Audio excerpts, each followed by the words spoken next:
Chapter 385. The Federation Type 2 battleship had the super ability to continuously travel in and out of the atmosphere. The microporous interlayer under the surface of the battleship had a cooling spray technology that turned the water vapor in the air into tiny droplets that covered every inch of the battleship's surface. It was 8 o'clock in the morning and the sun in the west woods had just risen. It shone from the west and landed on the surface of the battleship. It shone brightly like diamond shavings. The huge body of the battleship with a crystal-clear surface was like an ancient god that squeezed through the layers of thick clouds in the sky and slowly landed on the military base below. Accompanied by a dull humming sound, a gust of wind as high as level 12 suddenly appeared on the Siling Changfeng military base's No. 1 landing platform. The ground that had been cleaned up a long time ago abruptly rolled up countless fine dust. 41 jet-stabilized landing gear landed steadily and slowly on the ground, but it still seemed to make the ground tremble slightly. A huge shadow suddenly shrouded the surroundings. The space battleship that carried the crew of the Victory Concert finally set foot on the land of the West Woods after a long space journey. The officers of the military base had received a top-secret order from the Ministry of Defense 2 months ago. They had seen so many space battleships taking off and landing on the ground that they had long been accustomed to it. But when they thought of the national girl in the Type 2 battleship, even they who were close to 50 years old and had high authority still felt a trace of curiosity and gratitude. He was curious about the most popular star in the universe. He was grateful that this big star had crossed the galaxy to come here and worked hard to help him. But because of the confidentiality order from the Ministry of Defense, the officers of the Changfeng military base did not reveal the true mission of the space battleship. Thousands of ground logistics officers and soldiers in the base still did not know who was in the battleship. Otherwise, the base would have been in chaos today. The command room of the battleship finished connecting with the base and signed the relevant electronic documents. A fleet of more than 20 professional vehicles drove down from the passageway under the space battleship. Compared to the enormous size of the battleship, these vehicles looked pitifully small. Shula got out of the driver's seat of the black car and lowered his head to look behind him. He noticed that Miss Jen Shui was reading today's newspaper. He immediately raised his head and admired the battleship that had accompanied him for many days. The Federation's newest model, the second-generation warship, looked like a giant building block made of countless metal boxes. Because its body was too large, it was anchored on the surface of the base. Its shadow spread out continuously, with no end in sight. It gave off an extremely shocking feeling. Isn't it a little too extravagant to take so many vehicles on a space trip? Shula thought to himself as he watched the fleet of vehicles leave one after another. He was born in Donglin. Naturally, he knew best how scarce the resources of crystal mines in the Federation were. For the sake of a concert, they might have to use up 2 months' worth of energy from a civilian space navigation company. In his opinion, it was not worth it. The low-frequency humming sound had already ended, and the gales that filled the sky had long since subsided. Shula stood below the gigantic warship, narrowed his eyes and looked up. Looking at the Federation's most terrifying gigantic weapon, he couldn't help but feel complicated emotions in his heart. This was his first time coming to the West Forest region. In the legends, this was the frontline region where the Federation and the Empire were entangled, where smoke filled the sky, where blood flowed like rivers. However, in the gentle morning breeze of the West Woods, he narrowed his eyes and took a deep breath of the fresh air. His gaze passed under the battleship and looked into the distance. Under the morning sun, on the other landing platforms of the Changfeng military base, more than 10 Federation battleships were taking off. Because they were very far away, they looked like more than a dozen small black dots. Also, the powerful roar of the crystal engines of those battleships could not be heard. However, one could imagine the busy and nervous soldiers on the landing platforms over there. Looking at this tense and solemn scene, Shula faintly felt a sense of war that oppressed his heart. "Sign this document, and then we will say goodbye." Captain Yi Xiaotong smiled and walked to Shula's side. She handed over an electronic document and asked him to sign it. Shula took it in confusion and looked at the top-secret catalogue listed on the electronic document. His body suddenly froze, and then he slowly raised his head. He frowned and looked at the exit of the battleship that was being lifted to the heavy-duty truck platform behind him. He stared at the box that was about to land on the platform and asked in shock, "Why are you giving this to me?" This box was extremely large, so much so that it felt incomparably exaggerated. It could at least fit several armored vehicles inside. The surface of the box was painted with dark green military paint, but it was unknown what was inside. "This is an order from the Ministry of Defense." "Don't ask me." Although Captain Yi Xiaotong had a poker face, she was actually a very gentle female officer. She smiled and said, "But I think that the Ministry of Defense must feel that you are definitely the most experienced in controlling it. You want to protect Miss Jian Shueya well in the Westwoods, especially at the front lines you will be arriving at in a few days. With it by your side, you have a higher chance of success." Shula laughed bitterly. He thought to himself, the Federation's top-secret MX mecha being handed over to a concert security director just like that, no one would believe this if he told this to anyone. The Ministry of Defense really trusted him so much. After signing the papers, Shula looked at the MX mecha in the box again. He asked Captain Yi Xiaotong, "Where are you going next?" Captain Yi Xiaotong smiled and said, "After sending you all to the Westwoods Frontline Command will be responsible for arranging your itinerary. As for us..." She turned her head and glanced proudly at the giant warship, and said, "We are going to join the Federal Fleet and go to the Night Scorpion Nebula to join the ranks of those sealing off the space channel. This big kid needs an official name." The rules of the Federal Fleet were as such. Warships that had not been to the front lines and had not made any contributions in battle, no matter how advanced or powerful they were, could not have their own names. They could only have a serial number. Shula was silent for a moment, then raised his right hand and saluted the captain. He said, "I wish you all the best at the front lines." "Definitely." Captain Yi Xiaotong calmly returned the salute. At this time, the base was extremely busy. Jian Shueya naturally could not get down from the black car and cause trouble for the military. She sat quietly in the back and read the newspaper. Occasionally, she would look up and see what Shula was doing outside the car. Although she did not hear what Shula said to Captain Yi Xiaotong, she knew that Captain Yi was about to leave. A faint and complicated feeling surged in her heart. She waved at the middle-aged female captain through the glass. The main administrative planet of the Westwoods region only had 5 administrative states. The victory concert was not held here, but at the more dangerous frontline planet.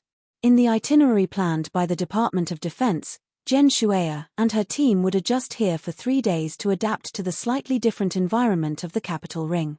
After that, they would head to Planet 5460. The Department of Defense arranged for them to stay in the Department of Defense's office in the Westwoods. The name was very common, but it was the most expensive and most secretive hotel in the Westwoods region. The war between the Federation and the Empire had been going on for a long time. This hotel had to continuously receive high-ranking military officers from the capital ring. Whether it was the facilities or the security, it was second to none on this planet. "Are you feeling better?" Shula asked with concern. He let the car's central control system automatically adjust the oxygen content in the car and the massage system of the seat. He looked at the rearview screen and asked with concern. Jian Shueya, who was sitting in the back, gently lifted the purple hair on her cheek. Although her eyebrows were still slightly furrowed, she did not want to worry too many people, so she nodded softly. Humans had always been lucky in the universe. Before they met the Empire, the colonial planets they developed among the stars were always suitable for human habitation, which made the Creator jealous. Especially the 3 main administrative planets of the capital ring, the natural environment was basically the same. Even philosophers could not explain this problem. The environment of the main administrative planet of the Westwoods region was also more suitable for human physiology. However, the oxygen content in the air and the planet's gravity were higher than the capital rings. Shula had been practicing the 10 postures for a long time, so his body had an extremely strong power. Naturally, he did not feel these problems, but for ordinary people like Jian Shueya, it was still a little uncomfortable to be here for the first time. Although the itinerary was still confidential, Shula was very careful. Just like when he left the villa on Mount Autumn, He and Jian Shuya sat alone in this inconspicuous black car, while Sister Tong sat in the silver fox. He did not really expect to be able to fish in troubled waters, but he always cautiously hoped that if something really happened, everyone would have more time to react. The main administrative planet of the Westwoods region was still very far away from the real front line. Originally, they should not be as cautious as they were now, but for some reason, Shula always felt that there was a shadow in his heart. Perhaps it was because the Department of Defense had actually thrown an MX next to him, or perhaps it was because, after drinking that day, Jian Shuya kept saying that he was a jinx. He shook his head, laughed at himself, and threw this nonsense to the back of his mind. However, almost at the same time he shook his head, the car radar next to the steering wheel suddenly emitted a sharp warning sound.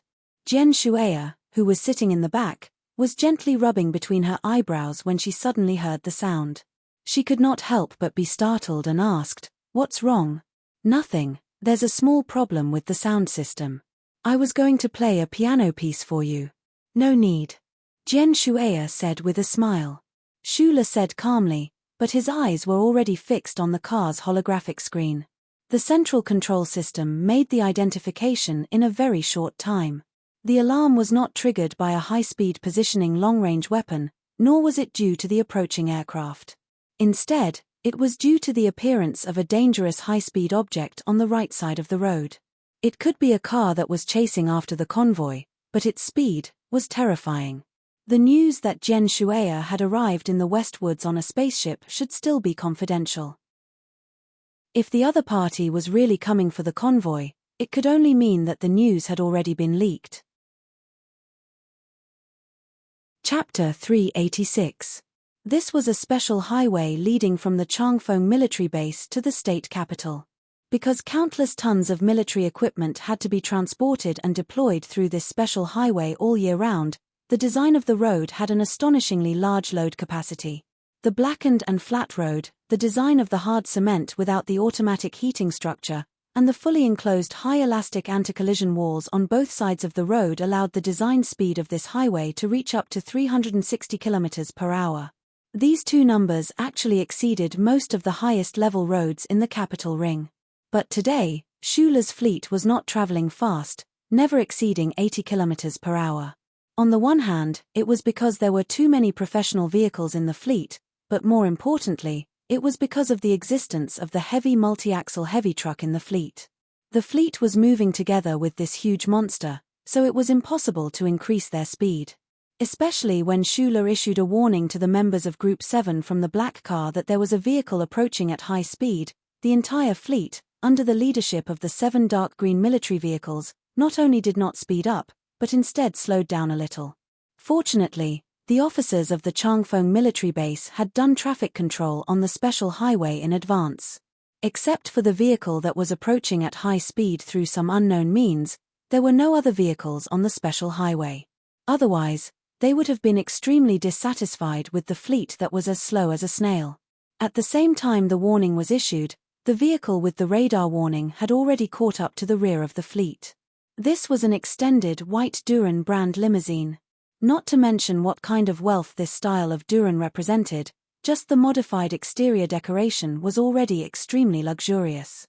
On the black highway in the morning, it was like a group of treasures whistling through the air. Shula put on his sunglasses again and didn't turn his head to look. He also didn't immediately get his subordinates to react violently. After all, this white Duran limousine hadn't shown any hostility yet.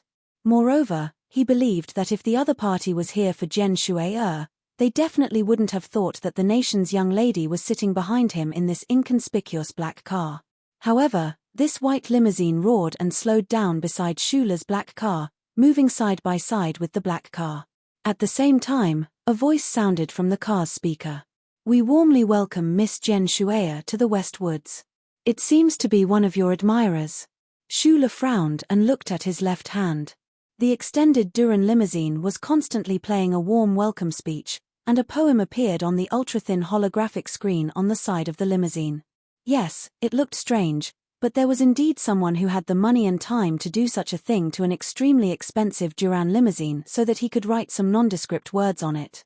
The white limousine said, "You are my rose, you are my flower, you are my lover, You are my concern." Underneath this naked confession was the signature of the owner of the car, Zichi. Respectfully, "I hope to meet Miss Jen Shueya today and have a good time together." Jen Shueya opened her eyes wide and looked at this scene curiously. When she saw what was written on it, she couldn't help but frown slightly. She lowered her voice and muttered, "Vulgar." "It is indeed vulgar." Shula nodded in agreement. This should be a new poem by a certain Academy poet of the Federation. It was not a pear blossom style, but it was better than a pear blossom style, and it was disgusting. But for him, disgust was a small matter, and the vigilance in his heart grew stronger. How did that car break into the special traffic control lane, and how did it know that Jen Shueya was in this black car? Do you know this, Mr. Zichi? No. How do you want to deal with this? Shula looked forward and asked. You deal with it. Jen Shueya gave a simple answer, and then continued to read the newspaper with her head down. It seemed that she trusted Shula's ability to deal with this kind of trivial matter. Although this was the first time she had left the capital ring, in the short 19 years of her life, she had encountered many strange and unusual things. Shula narrowed his eyes and looked at the strange car on the side of the road. Through the car's system, he said softly, the itinerary has been exposed. Now we will merge. The special road out of the base was a one-way 3-lane road. Following Shula's order, the snake-like convoy gradually separated. Several military vehicles controlled by Group 7 moved to the side of the road, allowing the black car to enter the middle of the convoy. At the same time, 3 military vehicles quickly moved to the back, blocking the white limousine behind the convoy. Shula did not relax. Instead, he narrowed his eyes and looked at the heavy truck not far in front of him that was moving slowly between the convoy. The multi-axle truck was more than 30 meters long, and on it was a large box about 4 meters tall. It looked abnormally heavy. In the entire convoy, only he knew what was inside the box. Although he was Jen Shueya's head of security and would definitely put the safety of this nation's maiden first and foremost, that box contained the MX Mecha. The car behind might belong to one of Jen Shueya's wealthy admirers, but the various suspicious points still made him cautious. He could not allow that car to get close to the multi-axle truck and pose a threat to the Federation's most advanced MX Mecha. This was the West Woods, the frontline region between the Federation and the Empire. Who knew if there were any Empire spies who could penetrate the light of the Charter? No one knew if there were any seeds of the Empire that had taken root and sprouted here. He had to be careful in everything. The one-way 3-lane road was completely blocked by 3 dark green military vehicles. The white limousine had no choice but to slow down. The driver wearing a black standard-brimmed hat looked at the scene in shock. He asked his superior beside him, "It looks like there's a military escort." "What's wrong with the military? We're not from the Empire." The middle-aged man sitting in the passenger seat watched as the black car gradually disappeared into the middle of the convoy. He could not help but frown. Today, he was fully in charge of the task of welcoming Miss Jen Shueya. Even if he could not invite that nation's maiden into the car, he should at least open a path for the convoy. How could he be blocked at the back? Moreover, in his opinion, the dark green military vehicles blocking the road were just for show. They did not even dare to hang a decent military plate. They were probably employees of some security company in the capital ring. In the land of the Westwoods, even the most powerful people in the capital ring had to be careful, the middle-aged man thought with a serious expression. What kind of person was the young master? Naturally, he wouldn't personally welcome this so-called star. However, if he couldn't handle this matter properly and leave a deep impression in the star's heart for the young master, he really didn't know if he could live until tomorrow. Squeeze in. The middle-aged man waved his hand in annoyance and gave the order. In his opinion, these so-called bodyguards and security companies should know that he represented the family force as long as they saw the Z license plate hanging on his limousine. They would definitely not dare to stop him. Just as the white limousine was about to forcibly overtake the convoy, a soft voice came from the military vehicle in the middle at the back of the convoy. The military is carrying out a mission. All unrelated vehicles, please slow down immediately and do not interfere with the convoy's progress. Bai Yulon gently put down the communicator and stared at the rearview screen with a pair of daggers. As a person who often did private work in Selene, he knew better than anyone what kind of power initial ZS license plate represented in this barren land far away from the capital ring. However, he was now Shula's assistant, and no power could make his heartstrings tighten in the slightest. Besides, Shula had said earlier that this was a military mission. In a military mission, any vehicle that tried to interfere with the convoy's progress could be killed on the spot. The middle-aged man in the white limousine knew this very well. However, in the land of the West Woods, his family had been in the limelight for too long.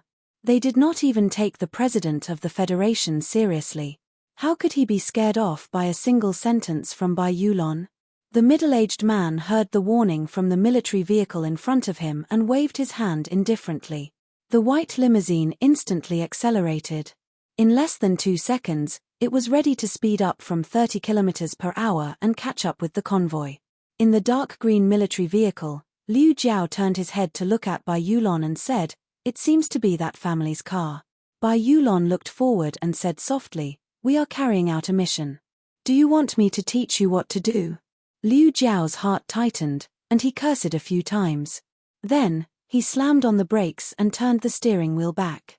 The auxiliary balancing system instantly entered into position. The dark green military vehicle, under his excellent control, was like a battleship that suddenly fell apart. It instantly lost speed and swerved horizontally to block the special road. The white limousine could not react in time and slammed into the dark green military painting that was swerving horizontally. Although the 7 military vehicles did not have military plates, they were more advanced and powerful than the standard military vehicles of the Department of Defense. The equipment for this trip was personally applied by Bai Yulon. The shell company did not care about the cost at all. The 7 military vehicles looked very ordinary, but in fact, they were all equipped with mechanical rams under the surface of the vehicles. As for the chassis, it was made of a super-strong alloy chassis. In the words of Master Schiller's absurd comedy, it looked like a razor, but in fact, it was a hairdryer. It looked like an ordinary military vehicle, but in fact, it was a heavy armored vehicle. Unsurprisingly, the white Duran limousine slammed into the rear of the military vehicle. With a loud bang, the body of the vehicle was suddenly crushed and twisted. It looked like a crispy biscuit. It was horrible to look at. Although the speed was only 40 km per hour, such a direct and brutal collision with a trace of primitive ruthlessness still turned this unimaginably expensive white limousine into a pile of scrap metal. "Follow the convoy," Bai Yulon said softly. Liu Jiao nodded and silently stepped on the gas pedal. He drove the military vehicle that only had a few scratches on its paint. During this process, from the beginning to the end, they did not look back at all. They did not care about the 2 people who were covered in blood and embarrassed as they crawled out of the limousine. Chapter 387. The middle-aged man covered his bleeding forehead and crawled out of the car in a daze. He stared blankly at the motorcade that was roaring away. Because he was too dizzy from the crash, his legs were weak as he stood on the road. He did not understand what had happened at all. Although the white Duran limousine was not as powerful as the special military vehicle that Nutshell Mobility had spared no expense to build, it was still the result of the most advanced technology in the Federation. Its safety features were excellent. Therefore, although the body of the limousine was severely deformed and twisted like the fried dough of an S3, the middle-aged man and the driver were not in any life-threatening danger. They were only bruised and bleeding. Fortunately, Jian Shuai's motorcade had been traveling at an extremely slow speed. The relative speed at the time of the crash was definitely not more than 70 km per hour. The middle-aged man was a butler. This butler was a person with a very high status in the West Woods. He had never been to the capital ring and had never interacted with the other members of the 7 great families.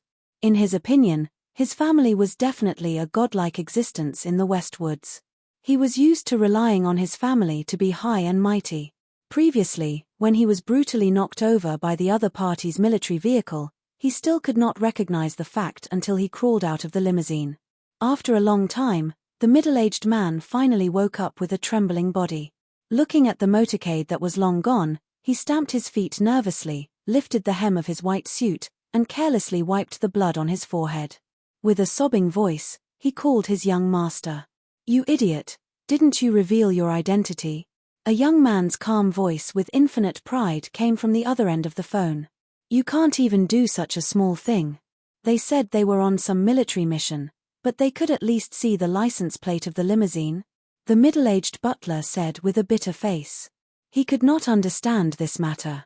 The conspicuous Z on the white Duran limousine's license plate represented an extremely prominent family name in the Westwoods.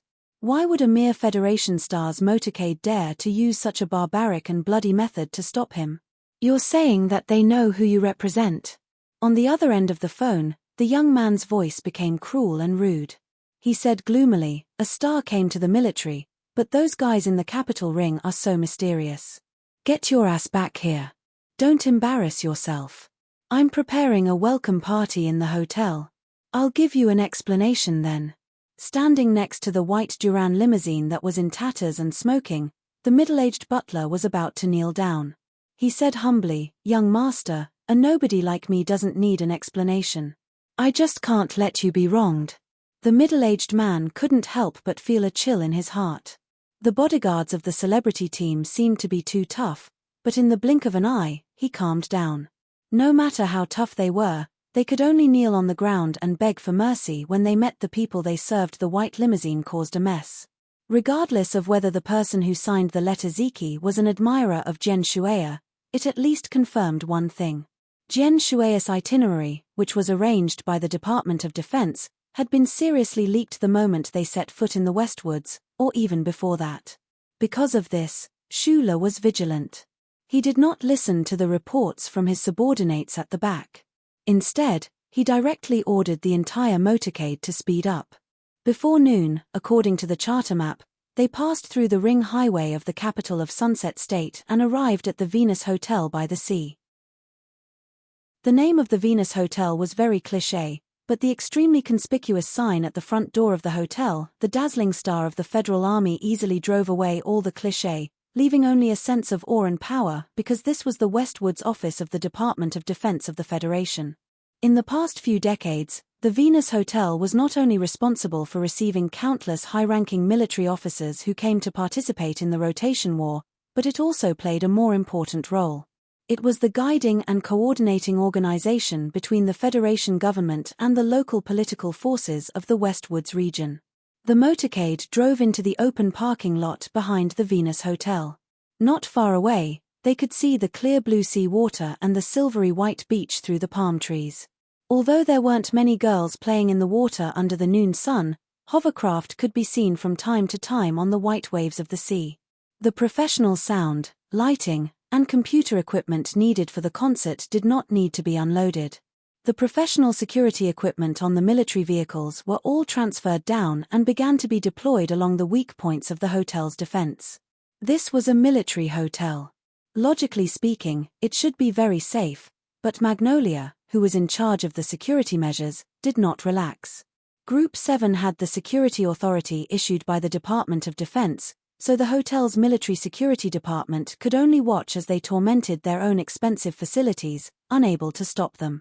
Jian Shueya was still wearing the casual sportswear with the hoodie.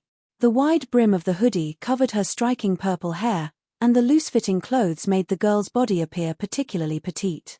Shula wore sunglasses and walked beside her in silence along a pre-marked path. They walked into the hotel from the back door and prepared to take the direct elevator to the luxury suite on the top floor. Amid countless crisp electronic beeps, everyone went through the Federation's electronic monitoring network's second-level identity verification process. Being in the Westwoods, the identity check was obviously more stringent than the Capitol Ring.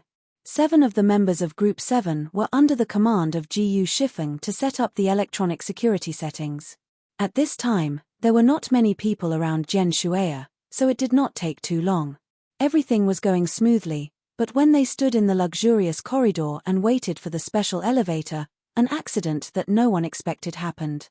The wooden door at the end of the corridor that looked unusually calm suddenly opened on both sides. Pleasant music and warm applause poured in with a whoosh. The music suddenly started, and Shula quickly moved. Before anyone could react, he blocked Jian Shueya behind him. On his left, Magnolia, who had been lowering her head, also quickly put her right hand into her trouser pocket, ready to throw the beautiful military knife at any time. The rest of the members of Group 7 reacted slower, but it still took them less than half a second to grab the weapons hidden in their clothes and travel bags. "Welcome to the West Woods, Miss Jen Shueya." An MC's enthusiastic and excited voice came from outside the door. Then the music stopped, and thunderous applause came from the hall at the end of the corridor. Dozens of men and women in luxurious clothes smiled and walked to both sides of the door, as if they were lining up to welcome something. Sister Tong's face was gloomy. She stared at the reception officer of the Gold Star Hotel and asked, "What's going on?" Jen Shueya had originally come to the West Woods secretly. The venue of the Victory concert was far away on the terrifying planet at the front line, so the route and itinerary should have been kept a secret. However, she was discovered as soon as she left the military base. At this moment, they had been preparing to quietly go upstairs to rest, but someone had found out in advance and prepared a welcome reception in advance. If the reception officer of the Gold Star Hotel had not leaked the secret, how could the host of the reception have calculated the time so accurately? No wonder Sister Tong's eyes were murderous at this moment. "Hello, Miss Jen Shueya. Today's reception is specially organized for you by our friends in the West Woods. I hope you can do us the honor." At this moment, a young man, accompanied by a few elders, walked through the door and came in front of everyone. The young man's face was handsome, but his slightly large nose was a little dazzling. He was wearing an expensive, custom-made garment from the GU clothing store in Hong Kong. He looked very refreshing. When he saw Jen Shueya surrounded by the crowd, Jen Shueya was wearing a hat and sportswear. She kept her head down and didn't say anything. He couldn't see anything at all. The greed and amazement in his eyes gushed out and couldn't be concealed. In fact, this young man, who had come from Wei-er, did not care to hide the greed in his eyes at all, because he had this privilege in the West Woods. The few older men beside this young master introduced themselves. One of them was actually the governor of the Sunset region, and the other was the vice-chairman of the West Forest Region's Management Committee. They were all very important people. The young man smiled and walked in front of everyone. He did not think that Jen Shueya would reject his invitation at all, because the reception had already started and countless guests were waiting, and the people who came with him were all big shots in the West Woods political circle. Whether it was in terms of appearance or ostentation, Jen Shueya, even if she was the most popular national girl in the universe, she could not just leave under such circumstances. So he gently reached out and wanted to shake Jen Shueya's hand in a very gentlemanly manner. It would be best if he could give her a West Woods-style kiss on the hand. However, his hand was gently pushed away indifferently. Shula glanced at Jen Shueya and saw her slightly shake her head imperceptibly. He did not pay any attention to the young man who was approaching him and directly said to the reception officer of the Gold Star Hotel, "I think you need to explain to the Department of Defense." Then he very naturally pushed away the hand that came out of nowhere and was reaching for his blind date. "I'm very sorry, Miss Jen Shueya is tired. She won't be joining the reception." Shula looked at the people in front of him and said politely. He said it matter-of-factly, and the expressions of the big shots in the Westwoods also changed, especially the young man. His smile became cold as he looked at Shula and said, "Who are you to make decisions for Miss Jen Shueya? I'm the head of security, and I'm on a military mission."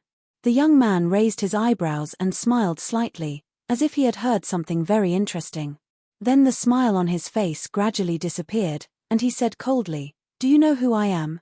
In the Westwoods, someone actually dares to use a military mission to scare me." Behind him, the Sunset Governor and the Deputy Speaker were expressionless, but their eyes revealed the same mockery. They thought to themselves, who in Silling's territory doesn't know that this young man's family represents the Federation's army? Who is he? Shula was startled and turned around to ask Sister Tong.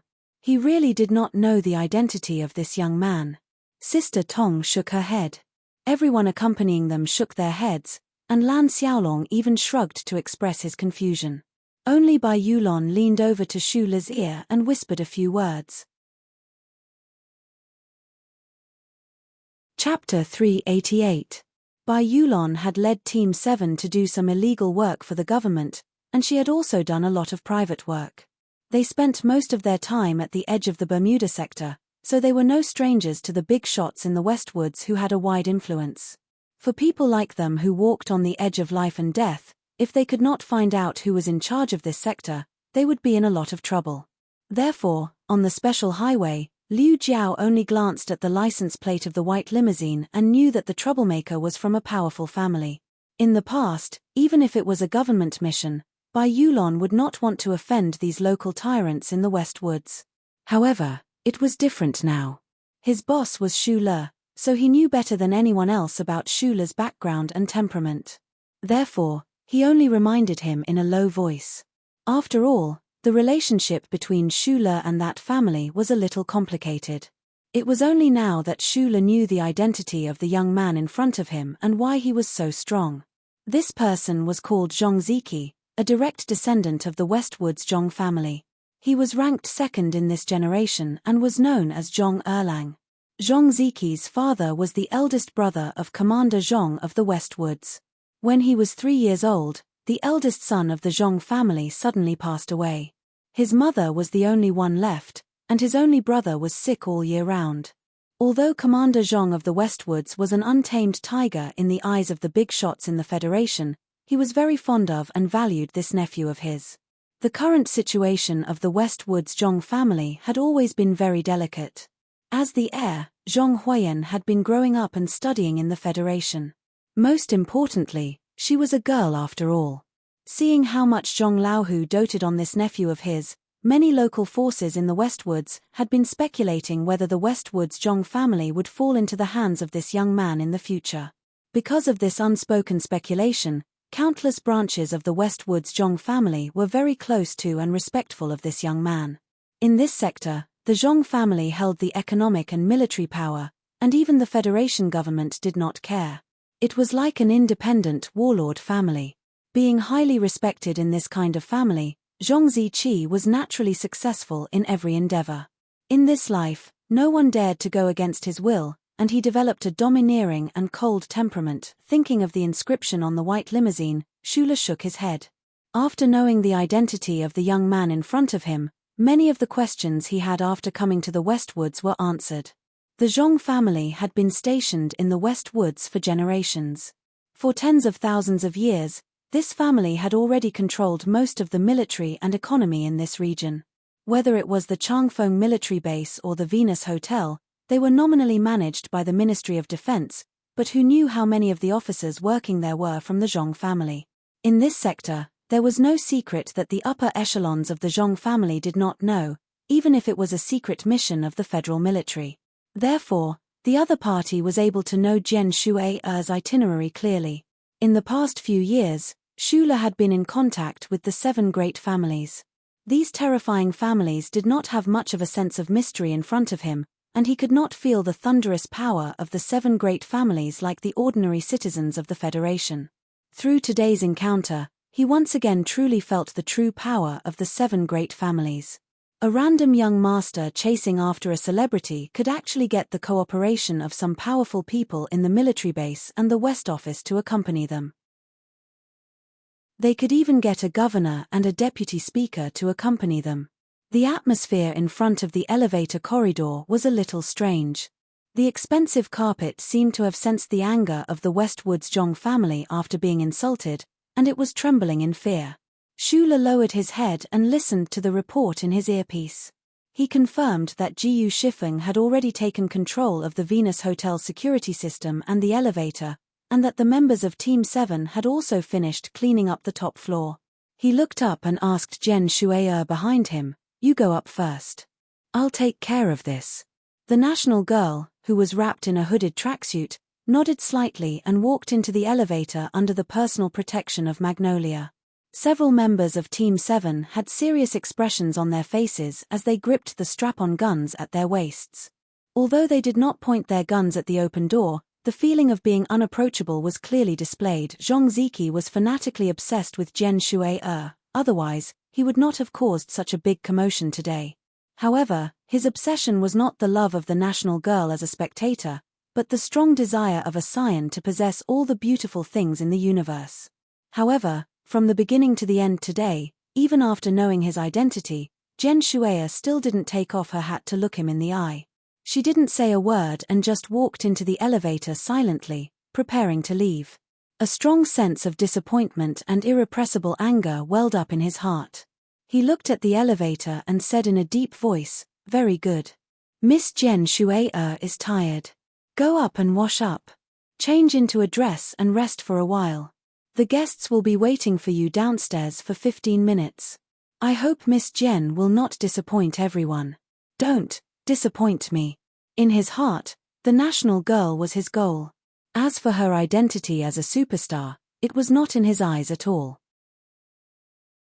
His gloomy words revealed a strong force that did not allow for negotiation.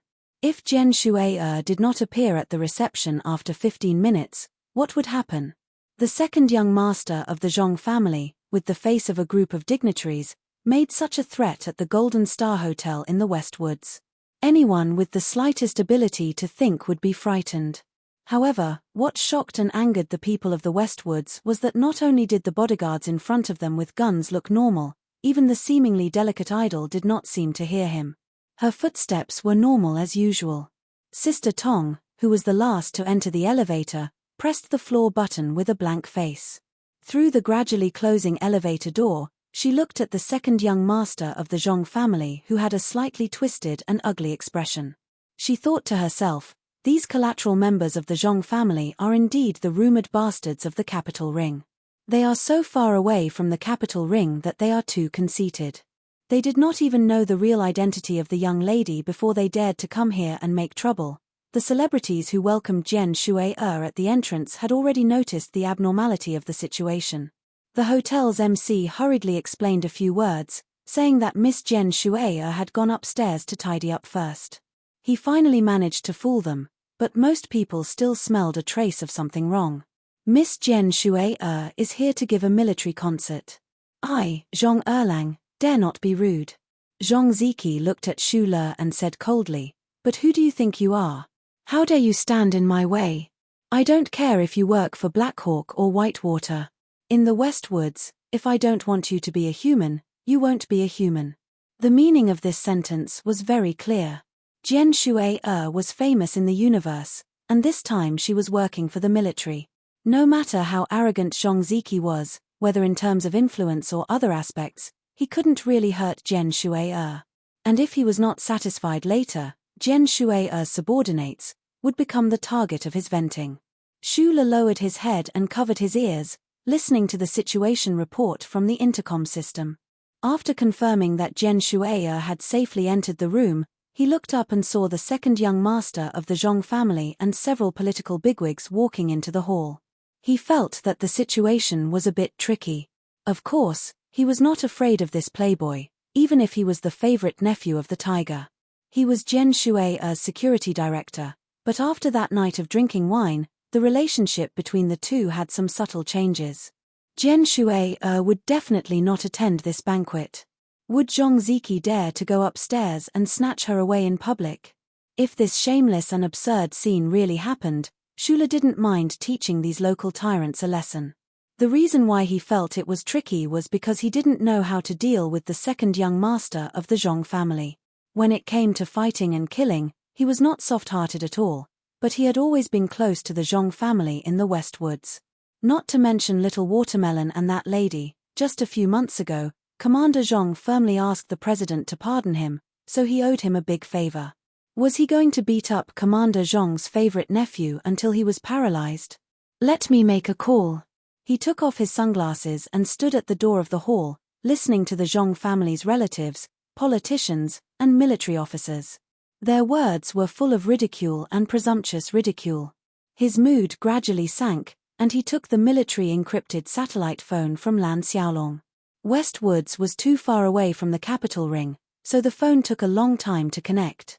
It would take even longer for both sides to synchronize the call. The people who showed up at the welcome reception were all close friends of the Zhong family. The adult men who held important positions in various parties didn't show up, but the ladies and their friends did. After waiting for 15 minutes, the crowd still didn't see the appearance of the national girl. Gradually, their faces turned ugly, and they felt that they were greatly disrespected. In short, in the eyes of these powerful people in the Westwoods, Jen Shueya was just a star. They only showed up out of curiosity and to give face to the second young master of the Zhong family. Who would have thought that the star dared to disrespect them? Second brother, is Jen Shueya still coming down? Isn't this a bit too extravagant? A lady from a collateral branch of the Zhong family stood up angrily, her eyebrows raised, and said in a sharp voice. Sitting at the front table of the reception, Zhong Ziki looked at his watch with a gloomy face. After confirming that the time had passed, he took a deep breath and said to Shu Le as calmly as possible, "Let her come down and sing 5 songs. After that, you can serve her tea and apologize. I'll forgive her for her rudeness." In Zhong Ziki's opinion, the fact that a mere star had left countless relatives and officers of the Zhong family of the Westwoods hanging downstairs and didn't let her serve them tea and apologize was enough to show his love and tolerance. That's right. Our Zhong family has been guarding the border for generations for the Federation. Even if we don't contribute, we still work hard. We've all shed blood on the front lines. How dare she leave us hanging here? Isn't singing for us a service to the army? An officer said in a deep voice. Shu Le looked at the reception and thought that even if Jen Shueya had no choice but to agree, he wouldn't allow her to sing in this kind of place. Seeing that Jen Shueya's security personnel didn't seem to hear what he said, Zhong Ziki's face became even uglier. The lady from the Zhong family was even more angry and shouted, "Isn't she just a little star? Why are you so smug? Our Zhong family is giving you face, and you don't want it. If you push me too far, I'll call the soldiers upstairs and drag you down." Shu Le raised his eyebrows. Just as he was about to fly into a rage, he suddenly heard a thunderous roar coming from the main entrance of the Golden Star Hotel's reception hall. "Drag your mother's ass." Chapter 389. The young lady of the Zhong family was sitting at the table next to the main entrance. She had thought that she could see the distant sea view and bask in the sun from there. In such a good environment for afternoon tea, she would listen to Jen Shueya sing a few songs and take a picture with this national girl with a hint of pride. In the future, she would be able to flaunt it to her friends. Look, even when Jen Shueya comes to the Westwoods, she has to curry favor with her first. Unfortunately, her performance was too radical and ungentlemanly. Furthermore, the table she had chosen was a little too close to the main entrance, so the thunderous roar rang directly in her ears. "Drag your mother's ass." The shout exploded at the entrance of the Golden Star Hotel's magnificent hall. It carried with it the aura of metal and stone. It was extremely vulgar, but it was also extremely forceful. It shook the floor-to-ceiling windows slightly, and the empty glass in front of the young lady of the Zhong family shattered on the snow-white tablecloth with a buzzing sound. The violent roar still reverberated as a young officer strode in with 3 subordinates. The few of them walked with the wind like a magnificent army. No one dared to stop them. Countless pairs of eyes were attracted to them. The celebrities at the reception were extremely shocked. What kind of courage did one have to be able to shout so loudly? The young officer was tall and sturdy, and his tight military uniform seemed to contain infinite power. However, the facial features on his face were cold and gloomy, with a trace of youthfulness that had not completely melted away. His face and body formed an extremely clear contrast. That was because he was not yet 18. Even though he had the fierce reputation of being invincible in the army, he was still a youth after all. Most of the guests at the Golden Star Hotel recognized his identity with just a glance. However, they did not understand why this terrifying madman would appear at Jen Shueya's welcome reception. The young lady of the Zhong family was scared out of her wits by the roar. Her face was pale. Her fragile and proud heart had long shattered along with the glass in front of her. She frowned in fear and looked at Zhong Ziki in front of her. Her voice trembled as she looked for the last bit of support in her spirit. "Second brother, to my ass." Madman Li coldly turned his head to look at this boring woman. His brows furrowed as he scolded, "That brother of yours is really stupid." The delicate young lady of the Zhong family looked at the tall and strong military officer who looked like a savage. Looking at the cold killing intent on his face, she could no longer bear the mental torture. Her eyes rolled back and she directly fainted, falling into the arms of her boyfriend. Her boyfriend recognized Madman Li's identity, so he didn't dare to stand up and say anything. With a pale face, he hugged her and hurriedly retreated. Madman Li, you scared my cousin until she fainted. Do you think you're very capable? Zhong Ziki was annoyed at this time. Suddenly, Madman Li came to disturb his mood. He became even more angry and asked, "What are you doing here?" Li Feng's expression darkened as he walked towards Zhong Ziqi. His strides were extremely large, and in a flash, he was already in front of Zhong Ziqi.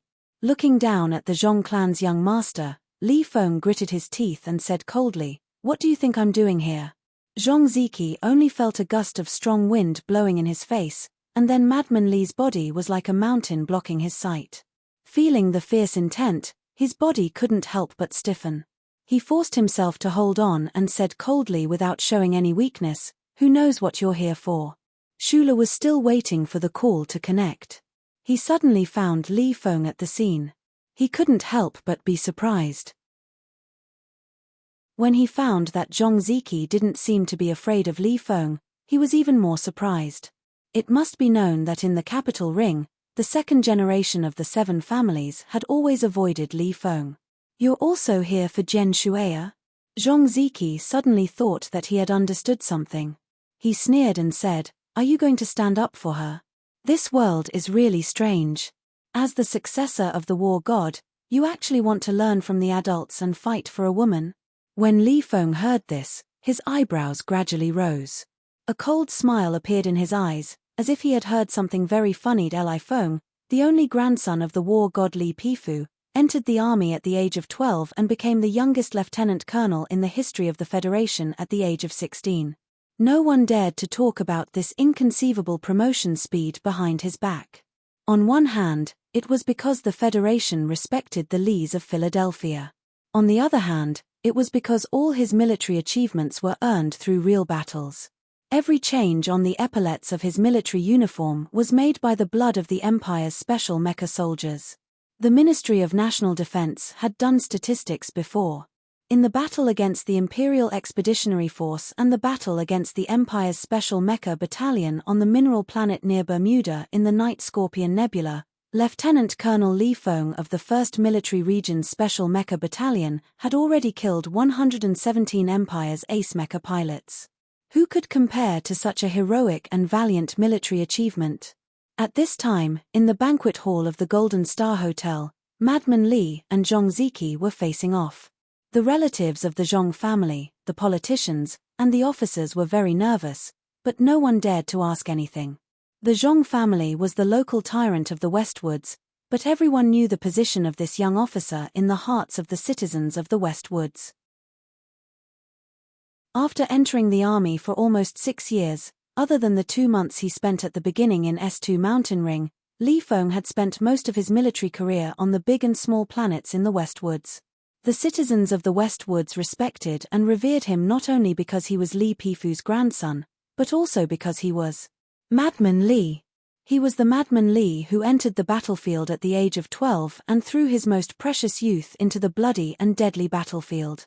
He used his blood and sweat to defend the Westwoods against the invasion of the Empire. During his years in the Westwoods, the Zhong family of the Westwoods naturally had to secretly take care of this young genius officer.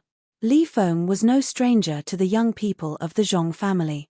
Zhong Ziki suppressed the sliver of nervousness in his heart that made him very unhappy and looked coldly at Li Feng. He knew very well that this malignant star in front of him was not really crazy, so he was sure that the other party would not dare to make a move against him. "Am I right?" Zhong Ziki laughed coldly. He looked at Li Feng who was close by and said, "If you like Jian Shueya, then just say it. Let's compete fairly. Don't play this game with me. I've already told you that this little star is mine. Even if I have to throw away my old shoes in the future, I won't throw her to you." Hearing these words, Li Feng smiled, but the smile in his eyes was somewhat cruel. Xu Le, who had been watching this scene from the side, suddenly felt his heart jump. From this smile, he sensed Li Feng's true anger. He didn't know where Madman Li's uncontrollable anger was coming from, but looking at the forcefully composed face of the second young master of the Zhong family, he couldn't help but sigh slightly. This kid and Lin Do-hai could be said to be the two most useless prodigals of the 7 great families of the Federation. Li Feng's smile gradually faded. His young features were completely emotionless. He raised his hand and, without hesitation, slapped Zhong Ziqi across the face. The slap was loud and clear. The left side of Zhong Ziqi's face quickly turned red. He covered his cheek and stared in disbelief at Li Feng in front of him. He didn't know why the other party dared to make a move in front of so many people.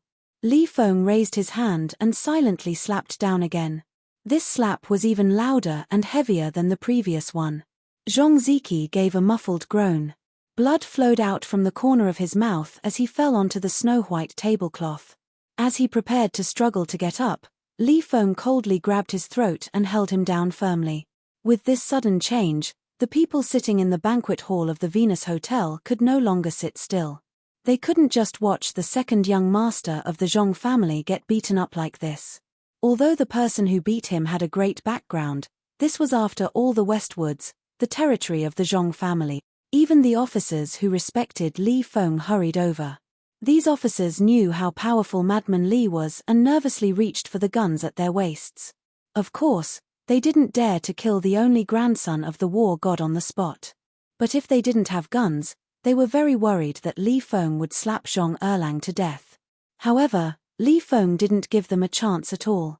He casually took out the gun at his waist, loaded it with a click, and coldly aimed it between Zhong Ziqi's eyebrows. He turned around and said to the nervous officers, "Whoever takes one step forward, I'll shoot him. Lieutenant Colonel Li, don't do anything rash." The governor of Sunset State hid behind the soldiers in fear and waved his hands in fear. He originally wanted to support the second young master of the Zhong family and see the national idol, but he didn't expect to see such a frightening scene. Although he was a big figure in the political circle of the Westwoods, he was sandwiched between the Lees of Philadelphia and the Zhong family in the Westwoods. He didn't have the courage to do anything. Li Fengli ignored this person. He looked coldly at the surrounding officers and said, "Throw away your guns. I'll take on all of you by myself." The officers' faces were very ugly. Looking at the second young master who was pressed on the table and the cold military pistol pressed between his eyebrows, they didn't dare to take out the guns at their waists, but they also didn't dare to throw away their guns, as Li Feng said. One person fighting all of you alone, how arrogant was that? These silling officers knew very well that if Madman Li were to challenge them all on his own, they would still be the ones to be beaten until they vomited blood and fainted in the end. They would still be the ones to be beaten until they vomited blood and fainted. At this time, Zhong Ziqi showed a trace of the Zhong family in the Westwoods. Although he was arrogant and unscrupulous, he had learned a trace of his uncle's tiger aura. He was awkwardly leaning on the table, and his eyebrows were in pain because of Li Feng's gun, but he still arrogantly roared, "Shoot if you have the gut. I'll see how you explain to your grandfather." Chapter 390. Just like Shula's previous doubts, the sons of the aristocratic families and the descendants of the politicians in the capital ring, no matter if they were in Linyuan or somewhere else, would avoid Madman Li, who had just returned from the front line. This was because Li Feng exuded the aura of an iron-blooded and barbaric soldier. He never cared about rules and only cared about his fists. However, the Westwoods was different from the capital ring. This was the front line of the war between the Federation and the Empire. It was customary to compare the size of one's fists here. The Zhong family of the Westwoods was also fundamentally different from the other aristocratic families. The Zhong family had been in charge of the 4th military region of the Federation for generations. Most of the men in the family had been on the battlefield. Although Zhong Ziqi never had the opportunity, he had also studied at the Westwoods Military Academy. He was not like the other aristocratic families who would be scared and run away like a little white rabbit when they saw Madman Li with his tough military style. At this time, Zhong Ziqi had a cold gun barrel pressed against his forehead, but he still dared to roar at Madman Li. Other than the legacy of the Zhong family of the Westwoods, more importantly, The entire Zhong family of the Westwoods knew very well how much they had sacrificed to guard the border for the Federation. For decades, the soldiers of the Westwoods shed blood and shed blood. They fought hard against the Imperial Expeditionary Force again and again to bring peace and prosperity to the core of the Federation's capital ring. It could be said that they had worked hard and contributed a lot. The most important thing was that the Zhong family had guns in their hands, so they were confident. Li Feng was the only grandson of the war god, but if he really dared to shoot the favorite nephew of the Zhong family's tiger, he would have to pay with his life in this kind of atmosphere. Even the old man who was on the shore of Lake Feiqing and whose heart was in the Federation universe might personally hand Li Feng to the Westwoods people in order to appease the Westwoods people. Why do you want to shoot me? Zhong Ziqi had already felt Madman Li's undisguised killing intent. Suppressing his emotions, he grabbed the gun and roared, "If you can't give me a reason today, I'll still win this case even if we go to Philadelphia." In the eyes of everyone present, the Zhong family of Westwoods was hosting a reception to welcome the nation's young ladies for the second young master. Although it was a little overbearing, what did this have to do with Li Feng? If it was really as everyone had guessed, Madman Li was jealous of the Zhong family's young lady. He had scared the young lady of the Zhong family with a shout and slapped Zhong Erlang twice. Now, he actually dared to pull out a gun and threaten to kill. This was too unreasonable. Li Feng frowned, looked at Zhong Ziqi and asked, "You want a reason?" Zhong Ziqi laid on the table with his head up, looked at the ceiling, and snorted. At this time, Shula finally got through the phone. He whispered a few words and narrowed his eyes to look at the conflict in the banquet hall. He was worried that Madman Li wouldn't be able to deal with it, so he was ready to go over there to solve the problem. However, he found that Sister Tong had unknowingly walked over to him. "It's very lively," Sister Tong said helplessly. "Miss asked me to come down and see the situation, but it seems that I don't need to." Li Feng held the gun with his wrist and pressed it down again, using the muzzle to press Zhong Ziqi's head hard on the table. When he was about to say his reason, he saw Sister Tong from the corner of his eye. He saw Sister Tong slightly frown and shake her head. The tiger of the Zhong family had always taken care of Li Feng, so he couldn't really kill Zhong Ziqi. However, at this time, when he was about to say his reason, Sister Tong shook her head to express someone's attitude. Li Feng frowned and suddenly thought of the words he heard outside the hotel. "If I say my reason, what will you say?" He looked down at Zhong Ziqi's red face and said disdainfully, "If you say your reason, you'll cripple me." Zhong Ziqi struggled for a moment and felt a sharp pain between his eyebrows. He said fiercely, "Okay." Li Feng said expressionlessly, "Just now, I was outside the door and heard you ask someone to pour tea for you and apologize." The people in the banquet hall of the Venus Hotel watched this scene nervously.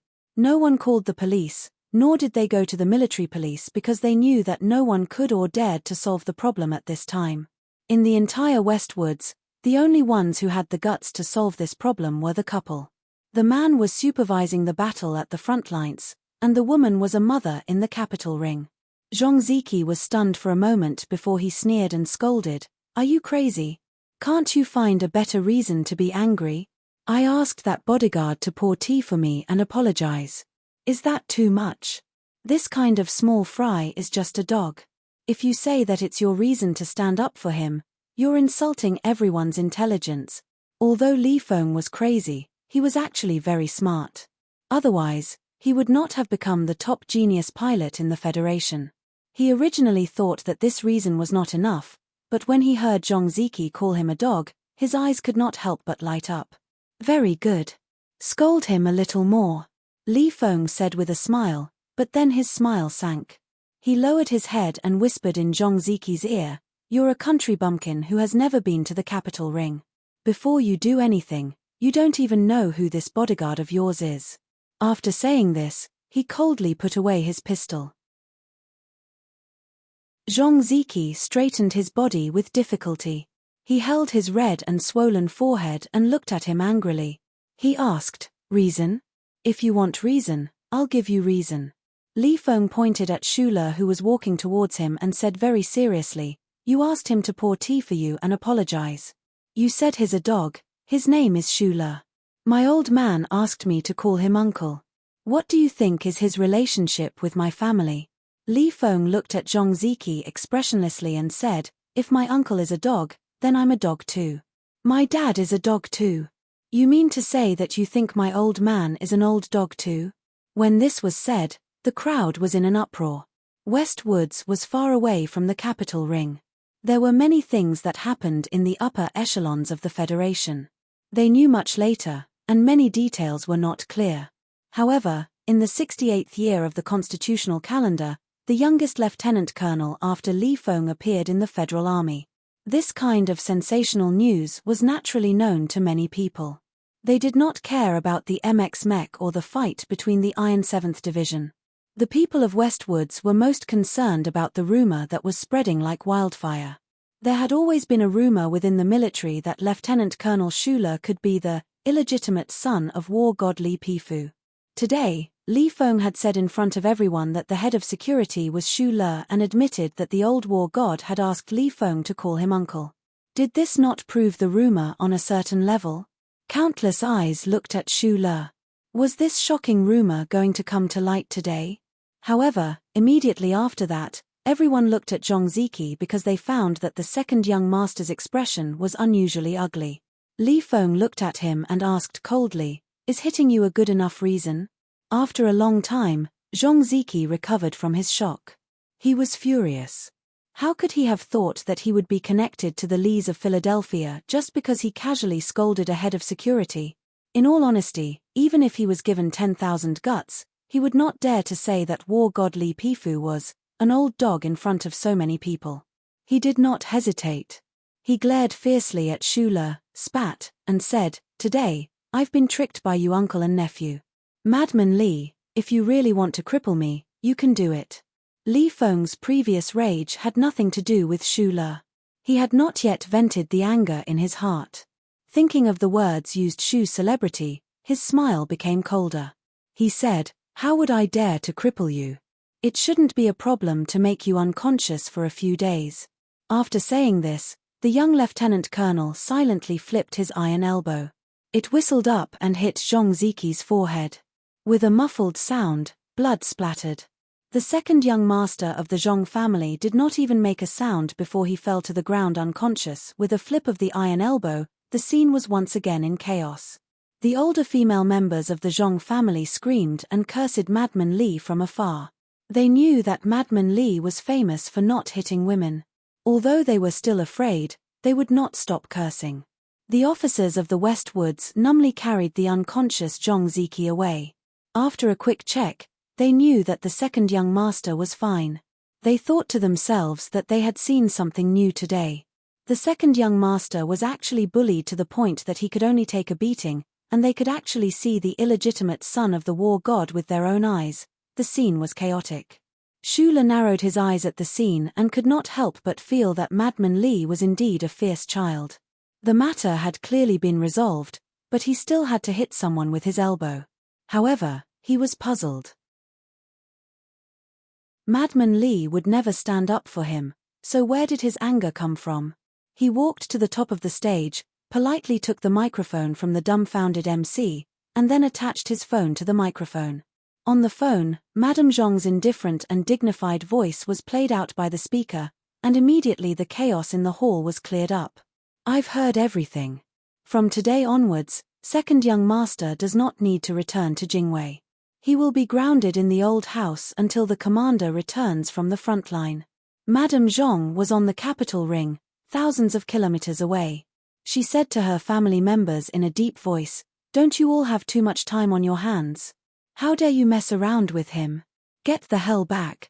Shu Le hung up the phone, nodded to the dumbfounded Zhong family members in the audience, and then stepped off the stage. Shu Le finally saw the power of the gentle Madame Zhong in the family. It was just a phone call, and the proud and angry Zhong family members in the banquet hall were suddenly frightened. They did not dare to cause any more trouble and scattered like birds and animals. Finally, the Venus Hotel was quiet again. Don't think too highly of yourself. I am standing up for you. Li Feng looked straight ahead and said coldly, I am just looking for a reason to vent my anger. Yes, but you haven't called me uncle yet. Shu Le said seriously. Sister Tong smiled on the side. Li Feng's face was a little ugly, but he did not want to say anything else. When they reached the top floor, Sister Tong naturally invited Li Feng into the suite where Jian Shuai was. Shula frowned slightly. He did not want to follow in, but he could not suppress the doubt in his heart and followed behind. Li Feng looked at the purple-haired girl by the window and strode forward. With a clap, he stood at attention and performed a proper military salute. He loudly said, "Commander Li Feng. Lieutenant Colonel Li Feng greets Auntie."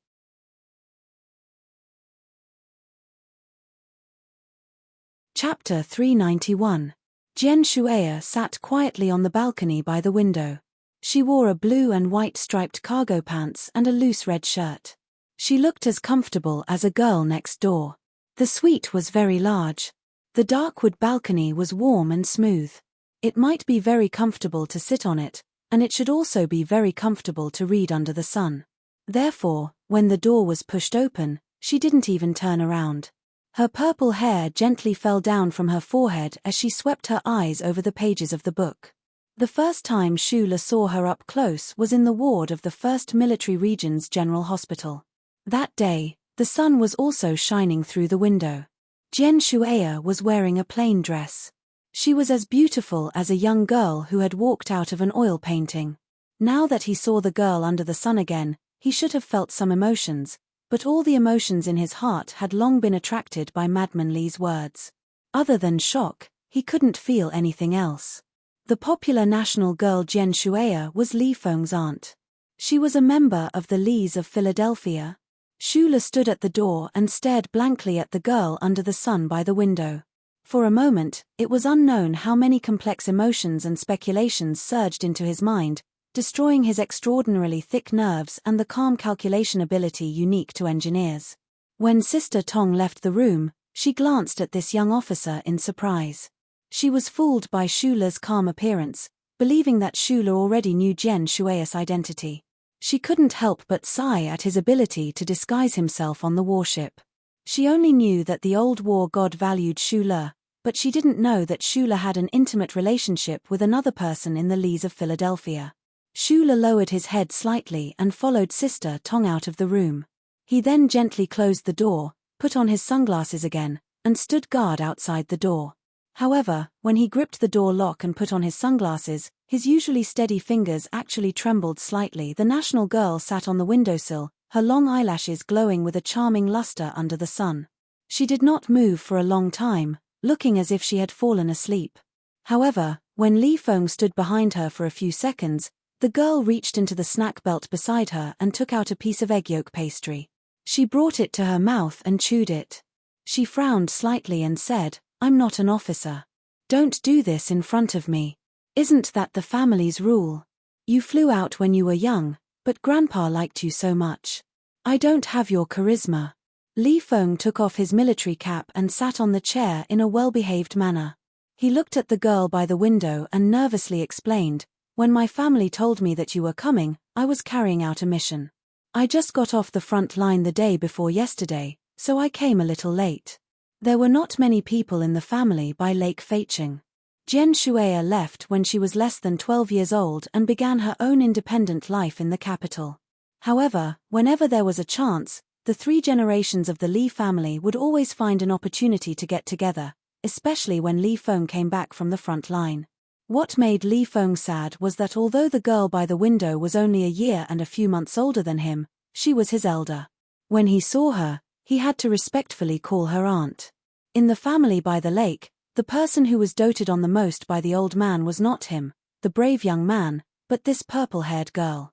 Li Feng, who was not afraid of anything, would always feel uneasy in front of his little aunt, Jian Shuai, due to the habit he had developed since he was young. Recently, the military has made a big move. I have to go back to the front line at night, so I will leave in a while. Li Feng said, "Aunt, I didn't handle today's matter well. Please don't blame me." Jian Shuai put down the book and turned her head to glare at him unhappily. She handed over the bag of synthetic egg yolk and said, "You only know how to fight and kill every day. This kind of thing can be solved by directly calling Mrs. Zhong. Even if you don't have the face to do so, It's fine to let the old man do it. It was strange that this girl, who had just celebrated her 19th birthday, used the tone of an elder to reprimand Madman Lee, who killed people like flies. Not only did it not feel absurd, but it also seemed very natural and friendly. Didn't you hear the second master's unpleasant words? Fortunately, you are the one who came to hold a concert for the military. The person he fanatically worships is you. If it were any other star, wouldn't they have fallen into his evil hands? Li Feng sneered and said, he didn't have time to do anything. Otherwise, I think Zhong Laohu would have to put righteousness before family. The relationship between the Lees of Philadelphia and the national girl idol was a secret. The big shots in the Federation who vaguely knew about this only knew that the two were related by blood, but they didn't understand the real purpose of the military god forcibly blocking this relationship. Li Xiuzhu tried his best to pursue Jian Shueya. On the one hand, it was because of love, but at the beginning of the blind date, who could say that the old man wearing the small round hat was not trying to establish a close relationship with the most powerful family in the military? Lady Tai knew that after the blind date arranged by Li Jiedu, she went to Philadelphia to meet the old man. She directly expressed her dissatisfaction with the Li family's attempt, because she was the only one who knew the purpose of the Lees of Philadelphia blocking this relationship. You are alone in the front line, be careful. Jian Shueya looked at Li Feng, who lowered his head and ate the egg yolk cake, and said with concern, you are the only grandson of the old Li family, and these years, you have been a thorn in their side. The people of the empire are cunning and ruthless. In order to kill you, they will do anything. Of course, I know your ability, but the problem is that don't be too brave. Don't think about how many times you have been injured in these years. I'm fine. In front of Jian Shueya, Li Feng was more like a big boy who had not completely left his adolescence. While eating the egg yolk cake, he said vaguely, Auntie, the place where you held the concert this time is really dangerous. The problem is that I am on a mission, so I can't stay with you. It's okay, the old man specially arranged someone. Jian Shueya thought of Shu Le, who was standing at the door before, and cutely tilted her head and fell into deep thought. She wondered how the small-eyed boy's mood would change after knowing her true background. There is no problem with the small-eyed man's ability. Li Feng wiped the crumbs from his mouth. After thinking for a moment, he seriously gave Shu Le a fair evaluation. But as I said before, the military has been making a big move recently. I always feel that it is not appropriate for Auntie to come to the West Woods at this time. The federal military had strict discipline. Although facing his auntie, Li Feng still could not explain in more detail. Jian Shueya smiled slightly and handed him a wet tissue, but she did not care. Li Feng thought of the federal military's recent military deployment and war preparations that had not stopped recently. Looking at his auntie's sweet and warm smile, a shadow flashed in his heart. Is the egg yolk cake delicious? On the observation deck on the top floor of the Venus Hotel, Shu Le narrowed his eyes and looked at the blue sky and white sand, and asked Madman Lee next to him. Then he took out the 37 brand cigarettes, lit one, and handed one over. I don't smoke. Li Feng rejected the cigarette that represented some kind of peace. After a slight pause, he said with a trace of emotion, I don't like to eat egg yolk cake either, but Auntie likes to eat it with red wine. When I was young, I snatched it once, and she always thought that I liked to eat it. Now, every time she sees me, she wants to give me a few. I have to eat it even if I don't want to. I don't dare to disobey her. For some reason, Shu Le was only 3 years older than Li Feng, but he always felt that his mentality was much older than the other parties. No one in the Federation would treat this Lieutenant Colonel Madman Lee, whose hands were stained with the blood of the Empire's invaders, as a youth. He subconsciously felt this way. At this moment, when he heard the trace of emotion in the other party's words, he felt a little uncomfortable. He took a deep breath of the cigarette, and then he exhaled the light green smoke into the dark blue westward sky. He narrowed his eyes and said, It seems that no one has ever known that Jian Shueya is Director Li's younger sister. Those who know about this matter are not humans. Li Feng mocked the big shots in the capital ring. His father, Major General Li Jiedu, was now the vice director of the 1st Military Academy. Then, a strange expression flashed across his face. He stared at Shu Le and asked, Did no one tell you? Tell me what? Shula's heart shrank slightly. Auntie is granduncle's biological daughter. Li Feng stared at him with furrowed brows and said in disbelief, then Auntie doesn't know that you are granduncle's student. The second spring thunder rang in Shula's heart. Although he already had an extremely strong premonition when he heard about Zhen Shuai's identity, he was still a little confused and helpless by this news. He numbly shook his head. What a mess. Li Feng suddenly felt some sympathy for Shula. Those old guys threw you into a pile and actually asked you to play a guessing game. I really don't know what they are thinking. The answer to the riddle is finally revealed. Shula lowered his head and slowly put out the cigarette on the railing. Li Feng was silent for a moment, and then he shook his head and said, I just feel very regretful. If this mess continues, it will become more and more impossible for me to kill you. That's true. No matter what, I am your uncle now. Shula put the extinguished cigarette back into his palm and answered softly. Li Feng turned and left. The West Woods sun shone on the young lieutenant colonel's face, but it illuminated a bit of anger and embarrassment. The military vehicle drove toward Longwind Base. 3 subordinate officers in the vehicle followed him around all year round, so they were not afraid of him. They looked at his face and asked, Lieutenant Colonel, what is troubling you so much? If I have to call that guy uncle, I will be full of complaints. Li Feng frowned and said coldly, when I think that I may have to call him uncle in the future, I can't wait to kill him right away. Shula needed time to understand the shocking secret he learned today, so he directly went back to his room, took a hot shower, and then sat on the bed in a daze. Zhen Shuai, the national girl who was loved and respected by the people of the Federation, was the relative of the Federation's military god, Li Pifu. If this news was published by someone, it would definitely be listed as one of the top 10 news of the year, or even the most shocking news. For Shula, this truth really shocked him. And the fact that Zhen Shuai was his uncle's biological daughter left in the world made him feel even more confused and helpless. There was a light knock on the door. He wiped his wet hair with a towel, forced himself to calm down and said, Please come in.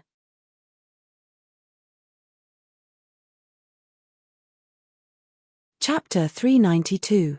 While the banquet hall was in chaos, Team 7 had begun an internal investigation in secret. It was not hard to imagine that the Zhong family in the West Woods knew all their whereabouts. However, the arrangement of Zhen Shuai sitting in the black car was only known to the people in the team. Even this was clearly known by Zhong Ziqi's subordinates, so there was obviously a mole. In less than 2 hours, Team 7 found a suspect, the assistant director of the concert's technical team. This assistant director had come into contact with the Zhong family at the Siling Sector's Interstellar Space Inspection Station. The other party had bribed many details of the team with a large sum of money. Magnolia used some unknown method to make this assistant director spit out all the grey income and was then thrown on a long-range spaceship back to the capital ring. Back in S1, what awaited him was a complete loss of reputation. As for the relevant officer in the Changfeng military base who leaked the secrets, neither Shula nor Team 7 could do anything about it, so Magnolia could only send the information to the Department of Defense. The legal department will definitely come up with an opinion, but the Department of Defense's voice has never been very loud in the Westwoods, Magnolia said softly. Shula didn't care what kind of methods the men in Group 7 used to destroy the assistant director's life, wealth, and reputation. Since the assistant director had done something wrong, he must pay the price. He just thought about the people from the Zhong family he met today and vaguely understood why the Federation government had been trying to suppress the Zhong family in the Westwoods. A big family with military power far on the front line was indeed too heavy for the Federation. We will depart to 5,460 in 3 days. Although the military is in charge of the defense of the concert, everyone needs to be alert. That is the real front line. I heard that there are 70,000 Imperial Expeditionary Force hidden in the mountains of the Northern Hemisphere. Shula's heart was also heavy. He put the wet towel beside him and looked at Magnolia. We can't let Miss Zhen Shuai get hurt. Magnolia did not know about Zhen Shuai's secret identity, but she sensed the seriousness in Shula's voice. She nodded and said softly, the president of the Golden Star Hotel, who is also the director of the Department of Defense's office in the Westwoods, Major General Qiao Da, wants to see you. Shula was slightly stunned. He looked at By Magnolia and immediately reacted. Madman Li had caused such a ruckus at the cocktail party, and everyone in Siling knew of his origins. Naturally, someone like the director of the Department of National Defense's office in Siling would need to explain to him what had happened earlier. Whether the rumor was true or not, at least the federal military knew that Shula was chosen by the war god. I'm not used to dealing with this kind of thing. My current identity is just a bodyguard. Shula shook his head and said, don't worry about the things in the Sunset State. We won't be staying in the Westwoods for long. You and Lan Xiaolong should quickly come up with a plan for the concert's security. The original plan. I think it needs to be revised. I have a feeling that this concert is not that simple. After By Magnolia left, he simply cleaned up the room and cautiously declined an invitation to have dinner with one of the generals of the 4 military regions. When he thought about how he had become a popular person in the eyes of so many people and how these high-ranking generals had to deliberately win him over or get close to him, he could not help but feel a little strange. Just as he was about to continue to daze in the room and digest the shock of Jian Shuai's identity, he heard a report in his earpiece: the national girl suddenly wanted to go swimming. Shula was slightly stunned. He looked at the bright sunlight outside the window, changed into a thin black summer dress, and walked out of the room. No matter how he felt at the moment, he had to stay by Jian Shuai's side and protect her safety. In that sunny afternoon in the hospital, he had once said to himself that he owed Jian Shuai a life, so he was willing to take Group 7 and cross the Milky Way to the Westwoods to protect her personal safety. And from this moment on, he would no longer think about how many lives he owed her. Instead, he would use all his strength to make sure that the purple-haired girl would not suffer any harm. Because she was the uncle's only child. Standing in the quiet corridor and stepping on the soft carpet, he looked at the dark wooden door through the light of the hotel's elegant wall lamps. His eyes narrowed. At this time, should he knock on the door and enter, tell the young girl about the history of the Donglin Revolution, and then cry in her arms and play the show of recognizing her as his relative? Or should he pretend that he didn't know anything and wait to see what tricks the old man was playing? The door was pushed open, and Jian Shuai, wearing a white bathrobe and accompanied by Sister Tong, walked out. She looked at Shula with a sweet smile and said, "Sorry to trouble you." The girl wore a dark wide-brimmed hat that hid all her purple hair. Large sunglasses covered 2/3 of her delicate face, revealing only the tip of her nose and red and lovely lips. Her bare feet shyly peeked out from under the bathrobe, like a delicate and lovely white flower that had just bloomed. Shula was half a head taller than her, so he naturally lowered his eyes. Through the sunglasses, he saw a touch of white on the girl's bathrobe neck. He suppressed the confusion in his heart and answered softly, "I'm not afraid of trouble." The main administrative planet of the Westwoods region was usually called the Westwoods Planet. The development of this planet was tens of thousands of years later than the capital ring. From the beginning, it used clean energy. People extracted hydrogen energy from seawater and used geothermal energy efficiently. Coupled with the huge network of wind generators on the northern plateau, it completely met the basic energy needs of the Westwoods. It did not experience heavy energy pollution in the early days, and did not pay a terrible environmental price like the crystal mine development in the Donglin region. Therefore, the Westwoods planet had the most famous blue sea and blue sky in the entire Federation. The curved silver beach in the Sunset State was the most beautiful and most pleasant place among the blue sea and blue sky. As the property of the Federation's military, the Venus Hotel undoubtedly occupied the best spot in Silver Beach.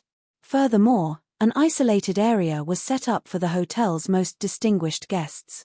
In the past, only officers with at least the rank of Major General could enjoy the white sea and white sand that even the tycoons could not monopolize.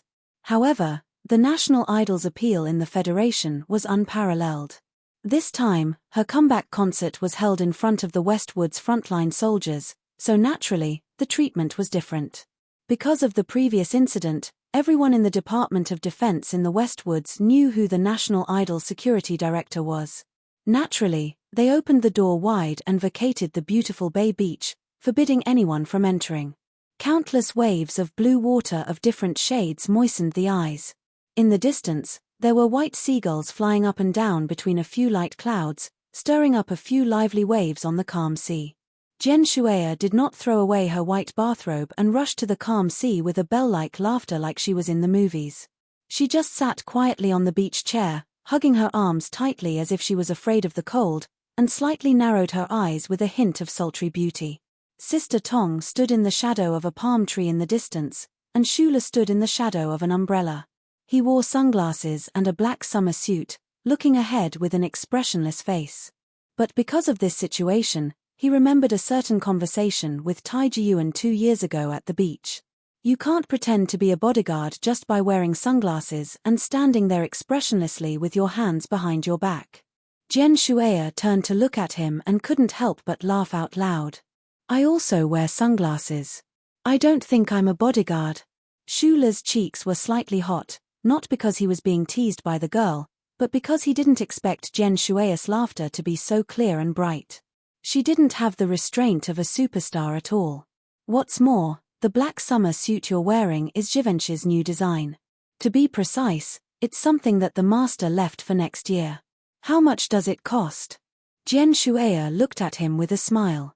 Even the most powerful bodyguard in the Federation can't afford such expensive clothes. So, no matter how you hide it, your small eyes, expensive clothes, and silly smile will all betray your true identity. Most of Shula's current clothes were bought by Tai Jiyuan and Li Xiaotong, who pitied him for not knowing about the world, and sent him to his apartment. Some of them were bought by Secretary Bai, who didn't know about the material of these brands. Naturally, he didn't know that this seemingly ordinary black summer dress was expensive enough to expose his identity. I heard that you don't know much about so-called fashion, Shula said with a smile. My real name is Jen Muzi. Without any warning, Jen Shueya took off her large sunglasses. The sea breeze caressed the girl's beautiful face and her delicate cheeks. She looked at Shula and said with a smile, I didn't want to lie to you that night. My parents are indeed long dead. I don't even know who they are. Muzi is Li. I was brought back to the Li family by the old man, so I'm called Jen Muzi. She smiled and added, the old man is the old man you were talking about. Shula was silent. The sunglasses reflected the clear blue sky and white sand. Jen Shueya narrowed her eyes. She didn't know what he was thinking. She said softly, I hope my story won't shock you too much. Shula slowly took off his sunglasses and looked at the girl in the chair with a smile. He vaguely understood why, when he rarely saw her, other than the joy of seeing his dream idol, he also felt a sense of familial closeness. It was because of the blood flowing in her body. I also want to tell you a story. I hope you won't be too surprised. What story? Jen Shueya asked curiously. A story about your father. Jen Shueya gradually opened her eyes. Her long eyelashes fluttered softly in the sea breeze. Your father was my teacher. I grew up with him in Donglin. Shula's eyes gradually narrowed. His thoughts returned to a long time ago. That decaying planet, that shabby repair shop, that mine full of stray cats, those raging bulls, that uncle with a backpack full of repair tools. I've been writing too much for the past few days. Apart from Christmas Eve, I've always been writing at 3. Silly cat is unprecedentedly diligent. I'm not complaining about being tired, nor am I complaining, because I'm really not tired at all. It's not hard at all. I've already thought of the plot. It's just that I'm a little tired of writing. It's like eating too much fat every day and wanting to vomit. I'm not pregnant, so don't worry. Last time, I promised to write at 3 chapters every 8 days. Now, I've only completed 6. Before the end of this month, I'll definitely write at 3 chapters every 8 days. Tonight, I'll clean up the outline and plot a little more. Then, I'll clear my head and chase away all the greasy words. I'll grab some clarity from the air and stuff it back in. Tomorrow, I'll continue to be invincible. Ugly girl invincible. Tut tut. See you all tomorrow. Lard has no intention of writing at 3 chapters every night. I'm calling everyone to vote for me after midnight because the rankings will be updated on Monday. Again, I've only just realized that last week's rankings were really good. Also, I'm in a good mood to get these votes because they're free. Brothers and sisters, please bear with me and support me. I sincerely thank you.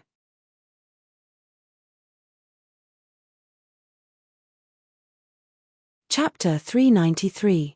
Shula originally wanted to say that he grew up with the uncle, but who would have thought that it would turn into such an awkward narrative? On the warship, he had once told his story to Jen Shueya while drinking red wine. However, he wasn't someone who was good at telling stories, especially since the story he was going to tell today was related to Jen Shueya. He was deeply immersed in his own life and memories, so when he looked at the shocked beautiful girl in the chair and saw her tightly clutching the edge of her bathrobe, he couldn't help but feel uneasy. How did the story begin?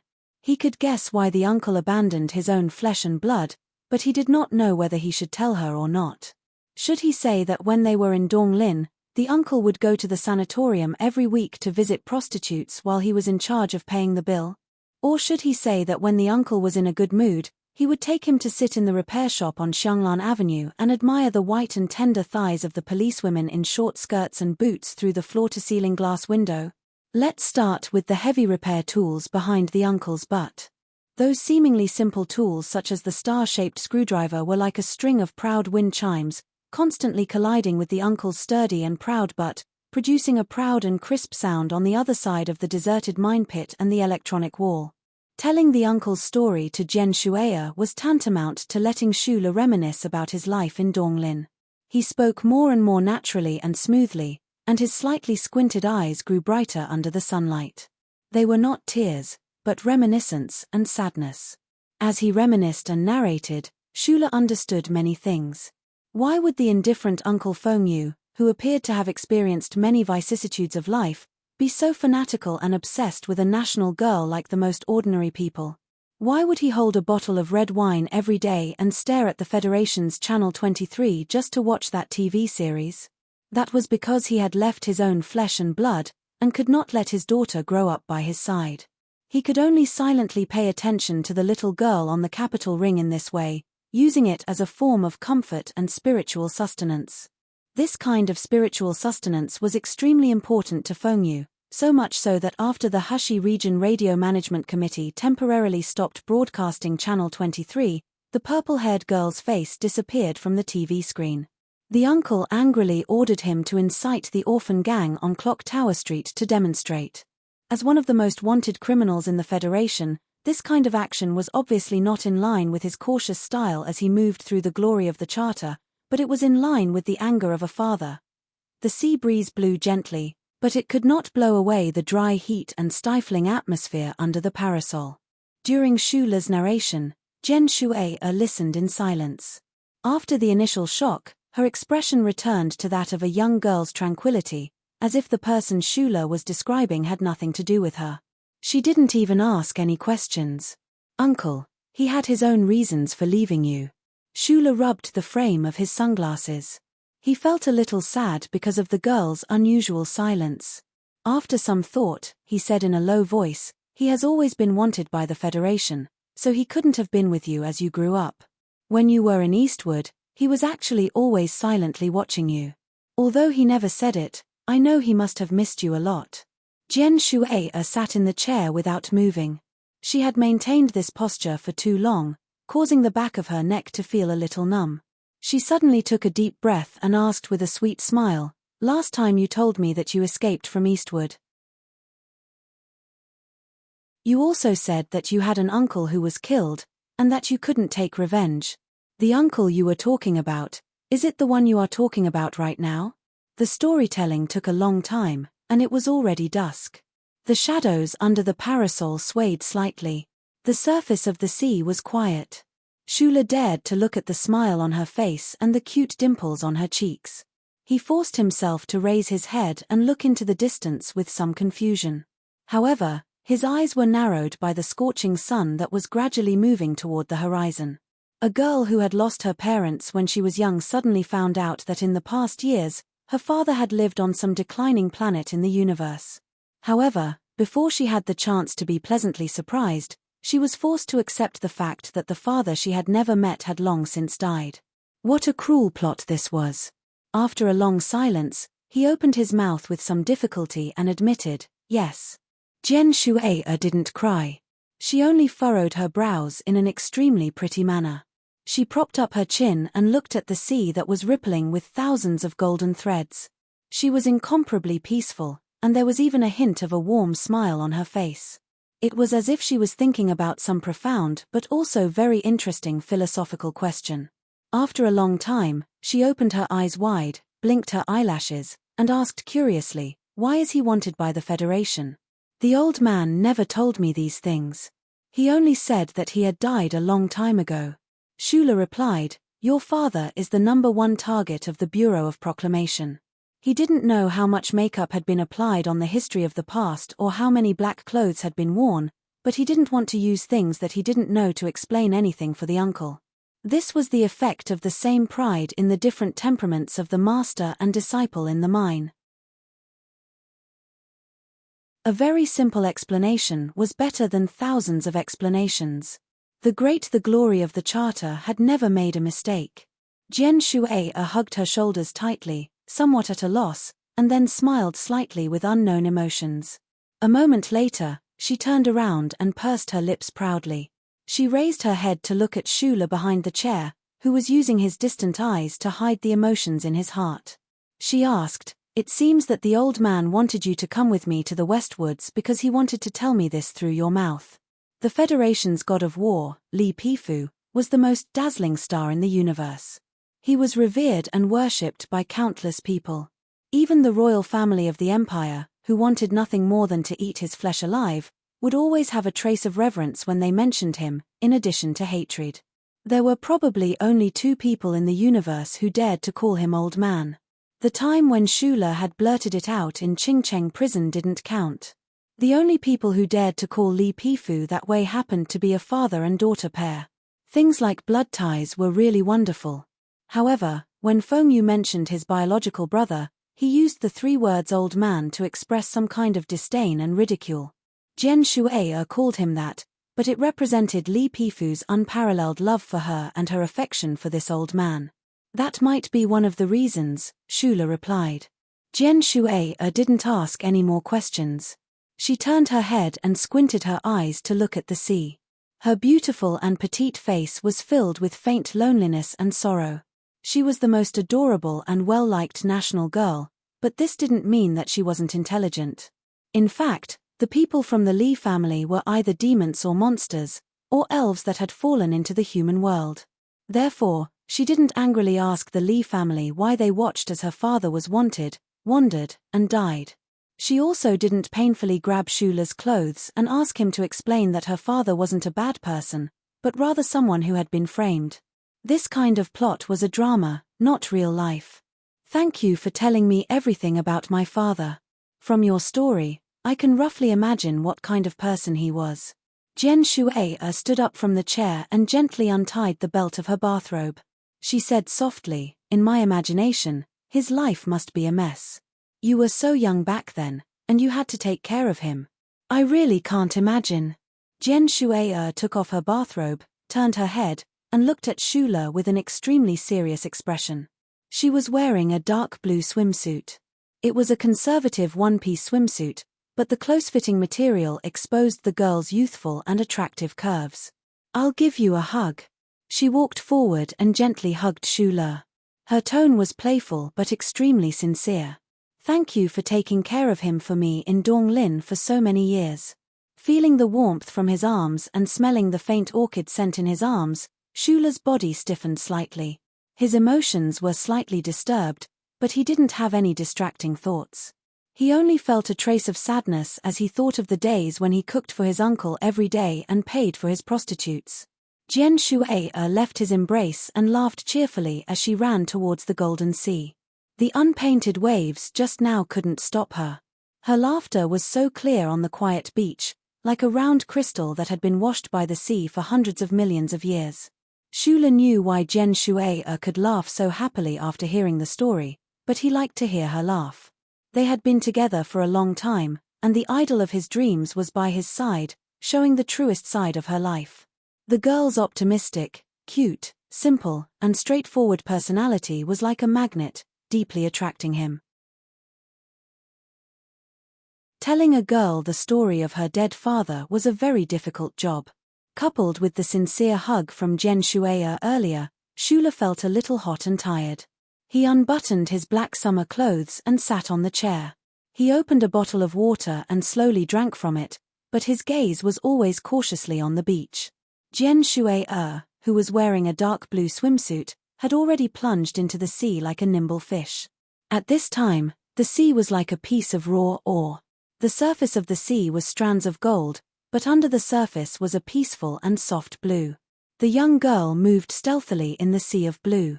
Her purple hair had long been swept up by the ripples of the water. She looked like an elf wearing a princess crown woven from water plants.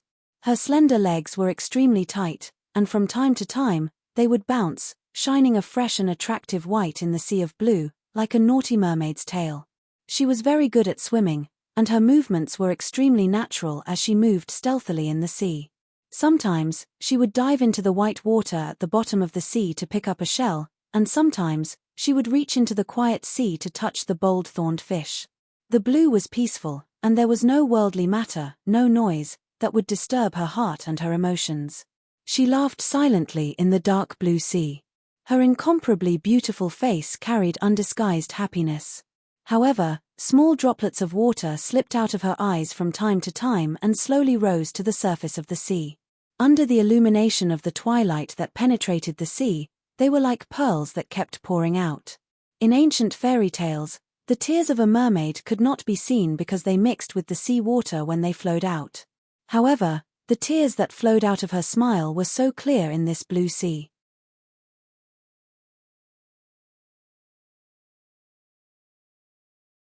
Chapter 394. Ever since the story at the seaside, the relationship between Shula and Jen Shueya had changed imperceptibly. The awkwardness that hadn't been completely eliminated at the red wine night had long been blown away by the sea breeze. The innate closeness between the two gradually became a kind of reality. Because of the dead middle-aged man, they had a sense of family. There was no need to talk about the subtle feelings between a young man and a young woman. Shula naturally regarded the former idol of his dreams as a sister who needed to be protected and loved the most. In the corner of the luxurious penthouse suite, there was a private space of about 80 square meters. The colorful optical fibers in the glass interlayer formed an abstract and incomprehensible picture, making the people sitting in the living room completely unable to see the content inside. Shula! Jen Shueya shouted from behind the colorful picture glass wall, "Are you coming with me to the press conference in the afternoon?" "Yes," Shula replied. "Can you help me take a look at my outfit?" Jen Shueya poked her head out from behind the glass wall and waved at him with a giggle. "Didn't you say that I have no taste last time?" Shula scratched his head and walked over obediently. Looking behind the glass wall at the national girl who was looking left and right in front of the mirror, he thought that there were several designers and stylists in the performance team. How could he see anything? Standing in the living room, Sister Tong, who was confirming the itinerary, slowly put down the phone in her hand, and a strange expression appeared on her face. Behind her stood two female assistants who had been with Jen Shueya for 6 years. Their expressions were extremely dull. Thinking of the night on the warship and the bits and pieces of the past 2 days, their hearts couldn't help but beat faster. After swimming at the seaside, Sister Tong keenly noticed that the relationship between the Miss and Shula had undergone some subtle changes. It was not necessarily in terms of feelings, but it was unusually shocking. When Jen Shueya went to the capital alone to shoot a TV series at the age of 12, she was sent by the Ministry of Defense to protect her. This was the first time she saw the Miss treat a member of the opposite sex so unguarded. In the past 2 days, although Jen Shueya and Shula did not have many opportunities to be alone together, the details of their actions and the strangeness in their tone were still noticed by many people in the team, such as at this very moment. Jen Shueya looked at Shula in the mirror and couldn't help but squint her eyes and laugh at him. "Ah, why are you blushing?" The outfit she had prepared today was a scarlet female imitation vest paired with a knee-length plain short skirt. The skirt was decorated with complicated 3-dimensional embroidery, which completely changed the style of the outfit. It was just that it looked a little redundant, but what was amazing was that when this purple-haired girl wore it, the redundancy actually became a big piece of beauty. The problem was that at this time, she was holding the top with one finger and did not put it on. Her upper body was only wearing an emerald green tube top. This conservative tube top couldn't be considered underwear, as the places that should be covered were all covered. However, the soft material of the garment clearly reflected the soft curves of the young girl's chest. Especially the naked fragrant shoulders and the slim waist, which revealed a delicate and youthful sexiness. Shula had an awkward expression and put on his sunglasses indoors. Although the relationship between him and this superstar was very close, she was still his dream lover. Suddenly seeing such a beautiful scene, his heart would always beat a little strangely. But he didn't expect that he would blush. "Don't peep with your sunglasses, be careful that I will sue you in court. You know, the Children's Rights Protection Fund didn't even win a lawsuit against me." After experiencing a scene similar to a reunion, Jen Shueya didn't mind showing the loveliness that she usually only showed in front of the people closest to her in front of Shula. She often smiled and stuck out her tongue to act cute. It was probably because Shula was the student of the father that she had never met before. This deepened the sense of closeness and trust that originally existed. Today, Shula naturally knew the truth of the lawsuit that shocked the entire federation. Jen Shueya hid her identity and went to the capital alone to enter the Federation television station. The elders of the Feicheng family didn't know how to be angry, but this girl cast a clear and stubborn temperament from then on. Her family had no way to deal with her, so they thought of pushing the Children's Fund behind the scenes to sue the Federation television station. With the military as the background, the Children's Fund naturally fought the lawsuit heroically.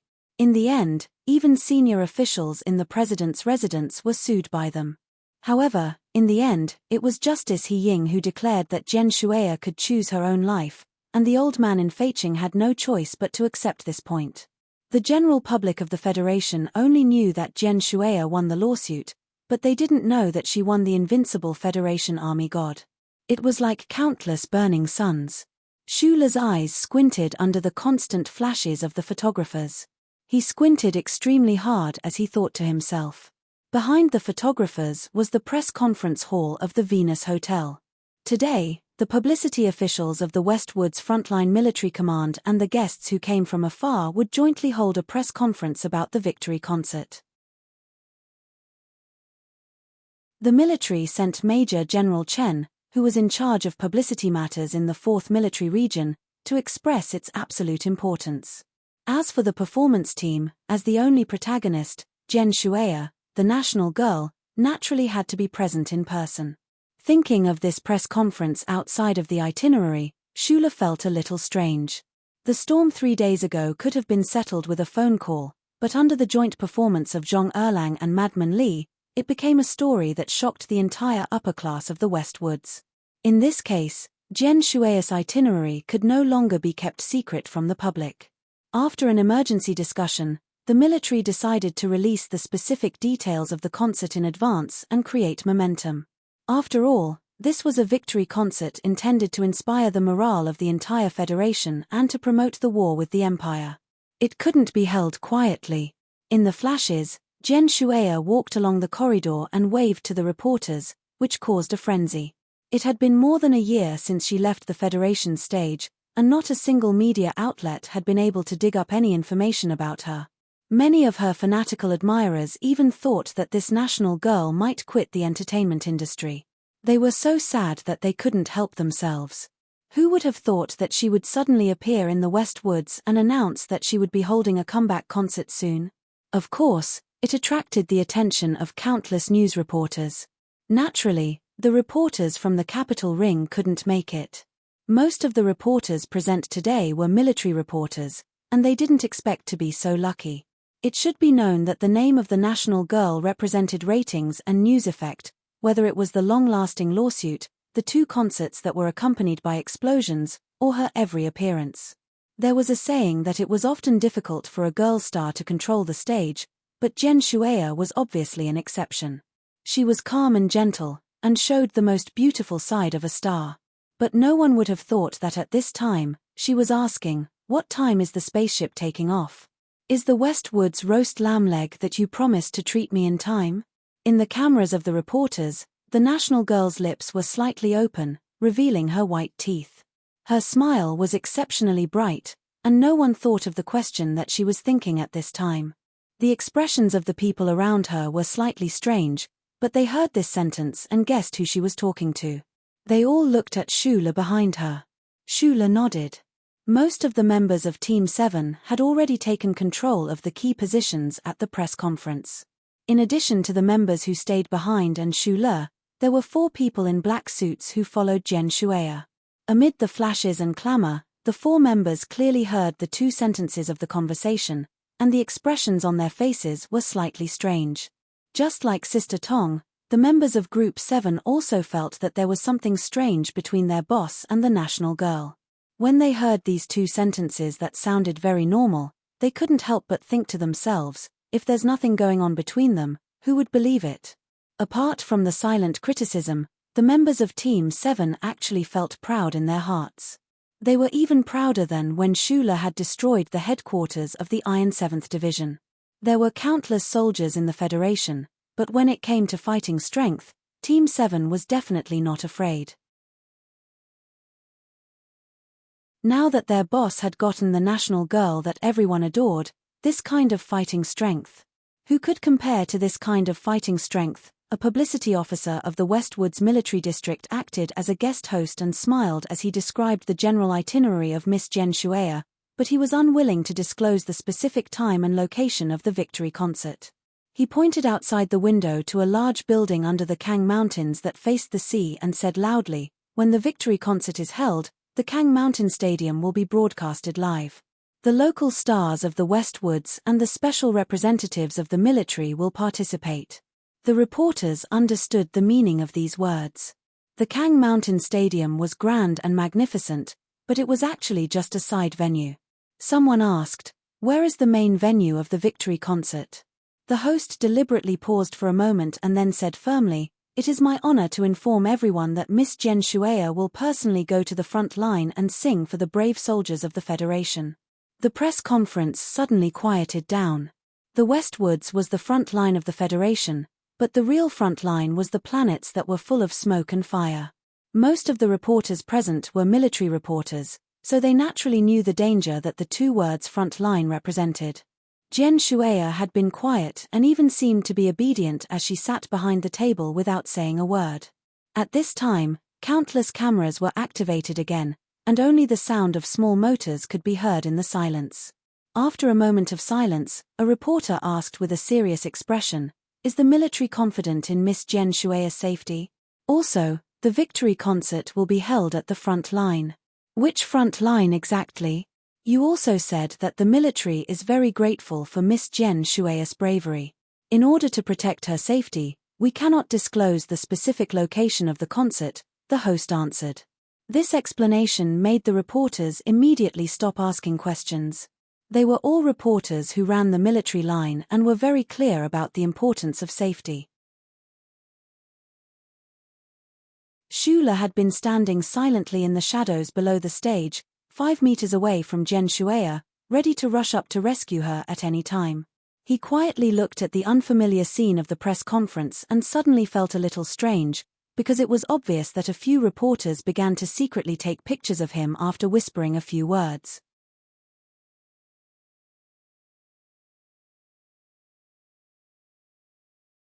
Chapter 395. Until the end of the press conference, the accident that Shula was worried about didn't happen. In a foreign land, although he had the full cooperation of the military, it was very difficult to completely control the entire hotel and eliminate all potential dangers with only a dozen men from Group 7 and dozens of guns. He had to be careful.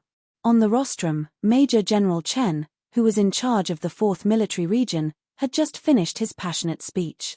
His words were full of passion and provocation, and even the veteran military reporters were encouraged to rush to the front line immediately to see how the Federal Army would sweep away the remnants of the Imperial Expeditionary Army that were holed up on the peripheral planets like the autumn wind sweeping away the fallen leaves. Then Jen Shueya expressed her feelings after coming to the West Woods. At this time, even she noticed that some reporters under the stage seemed to be secretly taking photos of Shula, and more people were taking photos. Shula wore sunglasses and let the reporters take photos with a blank face, but he had a lot of doubts in his mind. What happened? However, as the head of security, he couldn't leave Jen Shueya's side in this kind of complicated situation. During the question and answer session before the end of the press conference, the reporters of the Federation, who had always been protective of Jen Shueya, finally bravely broke the past convention and pointed to Shula in the corner and asked, "Miss Jen Shueya, please forgive us for being presumptuous, but we really want to know, this gentleman, what is your relationship with you?" Even if Shula was a thick-skinned person, he still couldn't help but be shocked when he suddenly became the target of thousands of people's accusations. Major General Chen on the rostrum frowned and wondered if these reporters actually knew the true identity of Lieutenant Colonel Shula. The reporters who didn't know the inside story were curious about the question of their colleague, and the members of the performance team and the security team were curious about their curiosity. Only the reporters who had just received the news were really curious about Jen Shueya's answer. Of course, they thought that this national girl would answer as flawlessly as usual, cute and amiable. So when they heard Jen Shueya's real answer, there was a burst of incredulous exclamations in the room. Jen Shueya opened her big eyes and looked at the reporter curiously. After a slight pause, she seriously replied, "He is my friend." The Golden Star Hotel was a military property, so the 4th Military Region sent a lot of soldiers to maintain order. Fortunately, the riot of reporters, who was almost triggered by Jen Shueya's answer, was blocked behind the corridor. They could only watch the mysterious man in sunglasses and Jen Shueya disappear in the corridor. Back to the suite on the top floor, Sister Tong turned on the TV and the internet as quickly as possible. Everyone looked at the headlines on TV and the large, eye-catching words in the online community. Only then did they understand why the reporters were in such a commotion today. Jen Shueya held her slightly hot cheeks with both hands and gently stuck out her tongue. She looked at Shula and smiled. "Sorry for the trouble." Previously, when she answered the reporter's question and said that Shula was her friend, it was purely natural. According to her usual image of a cute national girl in the Federation, it was easy for the reporters and audience to accept her security director as a friend. However, the word friend seemed rather inappropriate today. In the studio of the Federal News Channel, the female anchor, who was usually very serious, had a spring in her eyes and a smile on her red lips.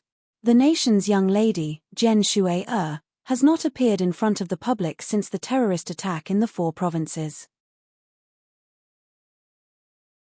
Now that the mastermind behind the terrorist attack has been punished by the law, our cute national girl has appeared again. But this time, she appeared in the West Woods. According to the Department of Defense's press release, we learned that Miss Jen Shueya will hold a concert called Victory in the West Woods. As for the specific situation, we will send the live broadcast of the concert press conference later. And this morning, an explosive news about the national girl appeared on the Federation's network in advance. The female anchor zoomed in on the photo in the background and said with a smile, "This is the exclusive beach of the Golden Star Hotel in the West Woods. Someone accidentally took this photo." The photo zoomed in on the Federation News channel was a bit blurry. It seemed that the person who took the photo didn't use professional equipment, but it could still be clearly distinguished that the girl hugging a young man in front of the blue sea and white sand was Jen Shueya. At that time, Jen Shueya was only wearing a dark blue swimsuit. The intimacy was obvious. If I remember correctly, this is the first time the national girl appeared in a swimsuit in public, a white-haired old man in the studio said with a smile. The Federation girl has grown up after all. She has indeed grown up. The female anchor said with a smile, "I think that countless families in the Federation have watched her grow up day by day since she was 12 years old. They must have been waiting for the day when the national girl fell in love.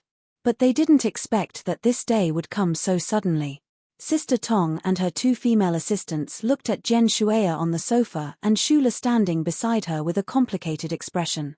Jen Shueya was actually watching the news with great interest, and Shula didn't seem to be affected by it, but his expression was a bit ugly. The photo that was taken in secret first appeared on the public network of the Federation and immediately raised a huge uproar.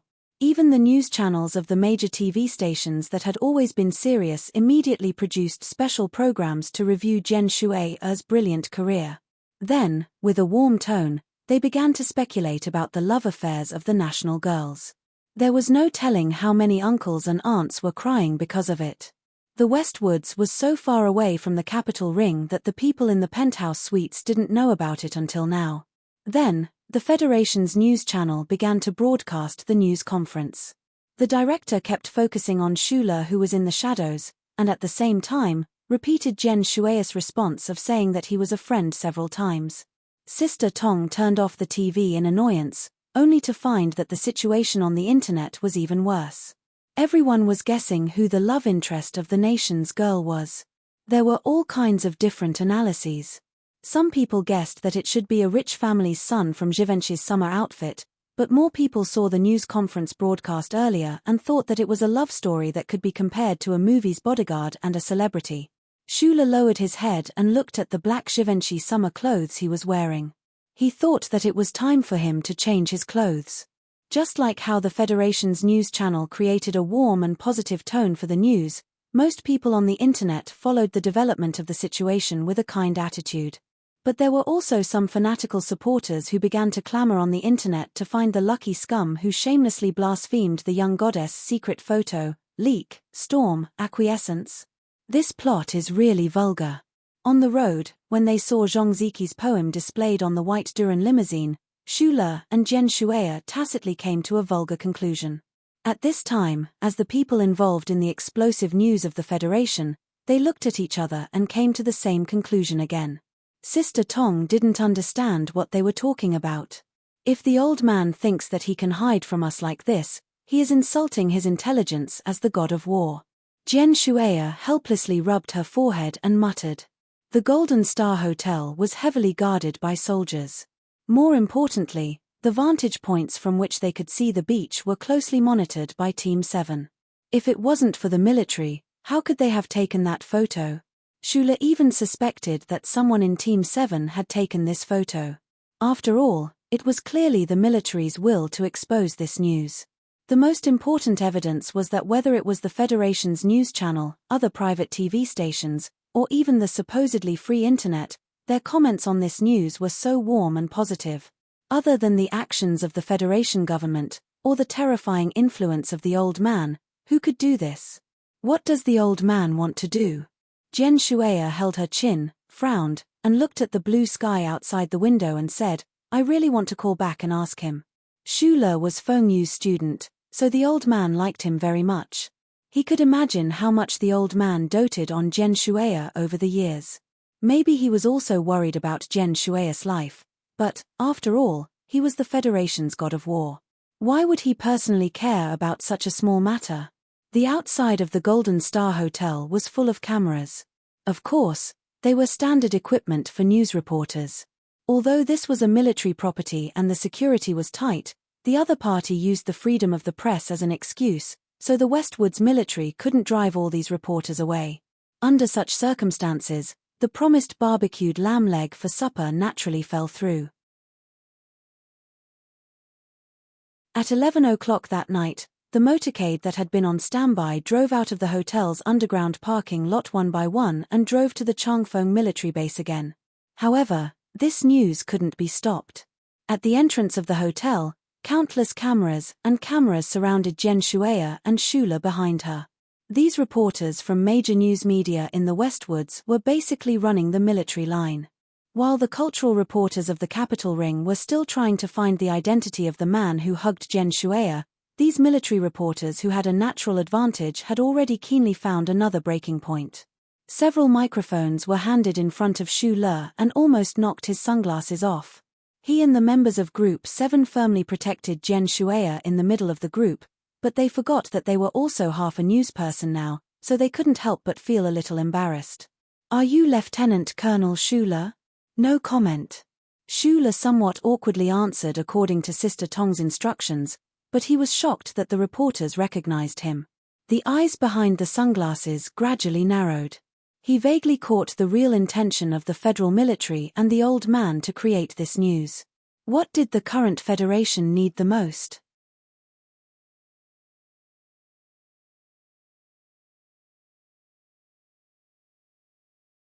Chapter 396. Lieutenant Colonel Schuler, I heard that you are a key engineer in the development of the MX Mecha? A reporter from a weapons magazine asked excitedly. We did not see your name on the MX Mecha list, but we have already confirmed this with many engineers from the Nutshell Engineering Department and the technical director of Shongqiu. Please confirm this rumor. Schuler stopped in his tracks, slightly stunned. Jian Shueya, who was protected by the wall of Team 7 members, smiled apologetically at him and then got into the car, leaving him alone with the reporters. There's also a rumor that you defeated Lieutenant Colonel Li Feng in the MX Mecha's test battle. The reporter who had done his homework shouted before all the other reporters could finish their questions. In this reporter's opinion, being able to interview a soldier who had defeated the descendant of the military god's family was truly a rare opportunity in his career. Moreover, the military reporters based in the Westwoods had obtained information on this young man through various means, and they felt that this person carried too much of a legend. The other reporters could not take it anymore. They chased after Schuler and shouted, "From what we know, you are a student of Professor Shen Yulin at the Husk Institute. Is it because of this relationship that you bravely exposed the plagiarism at the Federal Academy of Science and forced the resignation of the previous dean, Lin Yuanhu?" Lieutenant Colonel Schuler, I heard that you were the one who wrote the teaching materials for the new MX Mecha model for the 4 major military academies. You are an engineer and have not received any systematic mecha operation training. Why does the military have so much confidence in you? And I heard that you were once a mecha instructor at the S1 training base. There are rumors that you are a student of the military god, Marshal Li. This reporter was more daring, but he was not so daring as to recklessly accuse Schuler of being Li Pifu's illegitimate son. He asked in a sharp voice, and I heard that President Parbre also admires you a lot. He once invited you into the president's official residence to attend the first family dinner. You are a recipient of the Purple Star Medal. Why have I never seen you wearing it? Schuler silently thought that it was just an ordinary dinner. As for the medal, did he have to wear it on his body every day to tell all the passers-by what he had done? He lowered his head and walked forward. However, the distance from the main entrance of the Golden Star Hotel to the designated location was less than 100 meters. Surrounded by these stormy waves of reporters, it seemed so long. It seemed to be much more difficult than breaking into the Iron 7th Division's camp from the top of Blue Pond Mountain. After graduating from the Ministry of National Defense, you successfully broke through the Iron 7th Division's Defense Battalion with just a new MX Mecha. Do you have any thoughts on this news?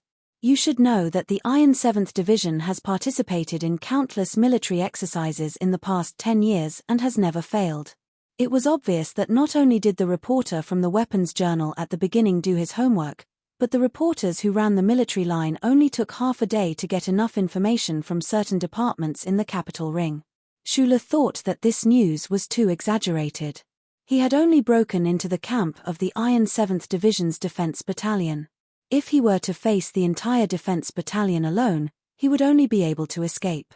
He wanted to explain a little, but he remembered Sister Tong's order. He could only say that he had no comment and continued to walk with his head down. However, at this moment, a reporter finally asked a question that made him stop abruptly. According to your classmates, when you were studying at Lin Hai University, you were once in a relationship. The person you were in love with was the spokesperson of the Green Dragon Mountain Anti-Government Army, Ms. Zhong Xiaoming, also known as the Leaf of Green Dragon Mountain. Regarding this love story, will it cause any trouble to your military life? Schuler's body stiffened slightly. He raised his head and looked for the face of the reporter in the flashing lights around him. The noisy scene suddenly quieted down because of his actions. However, after a moment of silence, he did not say anything in the end. In the silence, a reporter finally mustered up the courage to ask again, as the youngest lieutenant colonel in the Federation, why did the Ministry of National Defense let you work part-time at Whitewater Company? We have all seen your resume and felt that it was a little unbelievable that you became Miss Jen Shuea's security director. Are you carrying out a secret military mission, or? All the reporters had been waiting to ask this last question, so at this moment, except for the reporter who bravely asked the question loudly, there was absolute silence. Countless flashing lights and microphones were placed in front of Shu Le. You and Miss Jen Shuea are really in love. Shu Le did not answer this question. In fact, the reporters did not need him to answer. As journalists, it was not important whether the interviewee answered or not. The most important thing was that the reporters needed to let the audience and readers know through their own questions that Lieutenant Colonel Shu Le had done a lot of great things, and that this person was the love interest of the nation's young girl, Jen Shuea. In the capital ring, which was extremely far away from the Westwoods region, many television viewers were watching the live broadcast on the news channel. However, it was delayed by a few minutes compared to the real-time situation. The image of the young man wearing sunglasses being besieged by the reporters entered the TV screens of thousands of households and caused a commotion. A few hours ago, they had only looked at the photo and were curious and happy to guess the identity of this young man. Now, they learned more from the mouths of these reporters. A rising star of the future in the military, who was likely to become a hero of the Federation in the future, and a nation's young girl who was loved by all the citizens of the Federation. This was truly a match made in heaven. This was a warm, beautiful, and even respectable love story. Respectable was very important. On the top floor of the Sanlin Federation Bank in the Capital Special District, Li Xiuzhu turned off the TV. He held a glass of light-colored wine and quietly turned his head. Through the transparent glass curtain wall, he looked at the tens of thousands of lights in the Federation. He thought to himself that there must be many people like him who also saw the previous scene. He took a small sip of the wine and struggled to maintain a calm expression on his face. He did not let the true anger in his heart show. His father, that old man who liked to wear small round hats, often persuaded him to walk down the building and stand on the ground to see the world. However, today, he discovered that no matter where he stood, his heart was the same.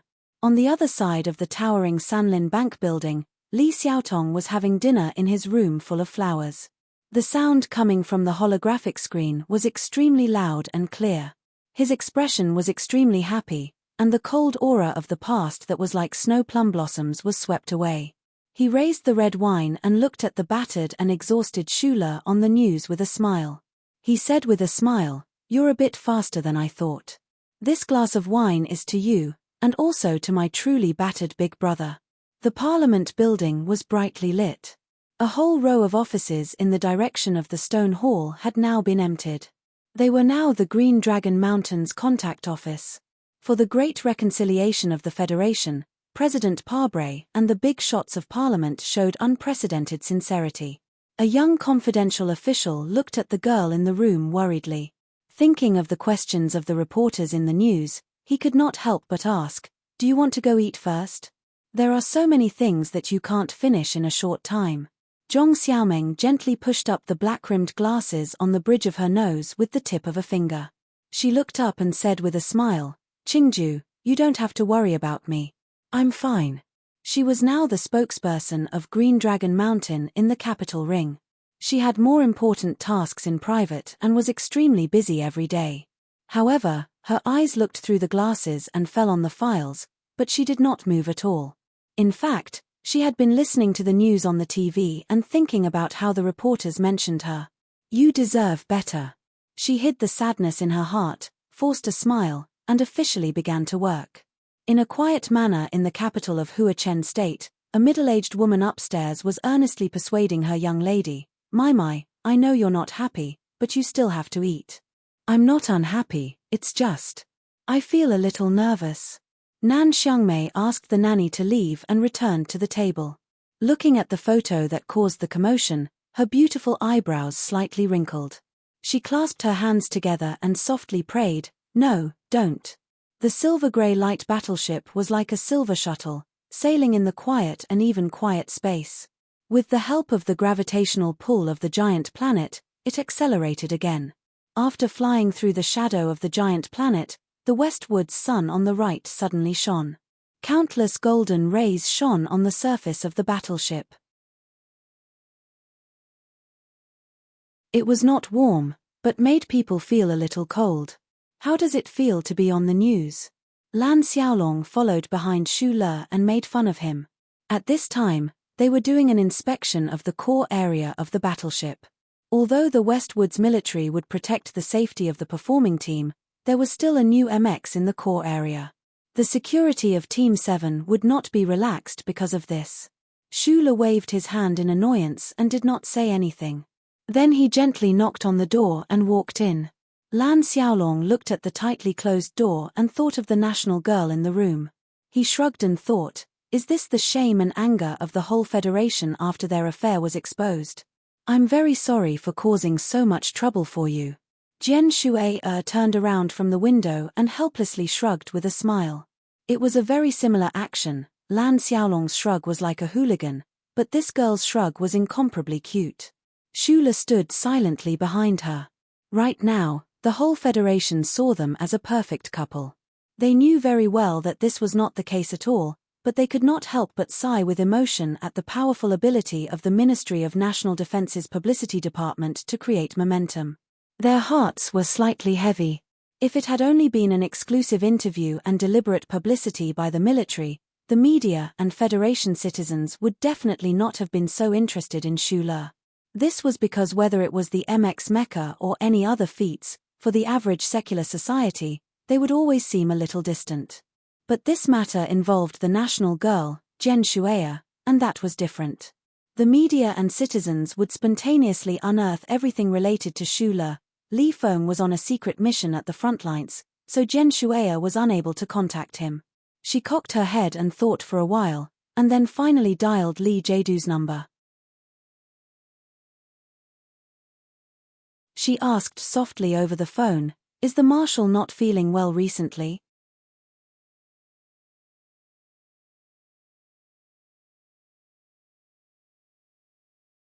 Chapter 397. Regarding this news, the people of the Federation had different reactions. After being shocked, they were curious, and after being curious, they gave their blessings. However, among those related to Xu Le and Jian Shuai, Nan Xiangmei was disappointed and sad, Zhong Xiaomeng had mixed feelings, and Li Shouju was about to go crazy under his calm expression. The second young master of the Westwoods, Zhong Zixi, smashed the television angrily. Zhu Yu, who was continuing her studies in Linhai, held her son Zhu Liuhua and looked at the snow outside the window. She sneered, thinking that Xu Le was really a lucky bastard. Xu Le and Jian Shuai had different reactions from everyone else. This was because they knew that this news was fake, so they started to speculate about the origin of this incident, or rather, the intentions of the perpetrator. The more they speculated, the heavier their mood became.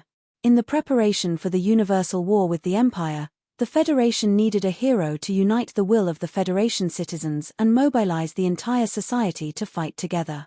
This was the reason they could think of. Of course, Xu Le did not have this kind of influence now.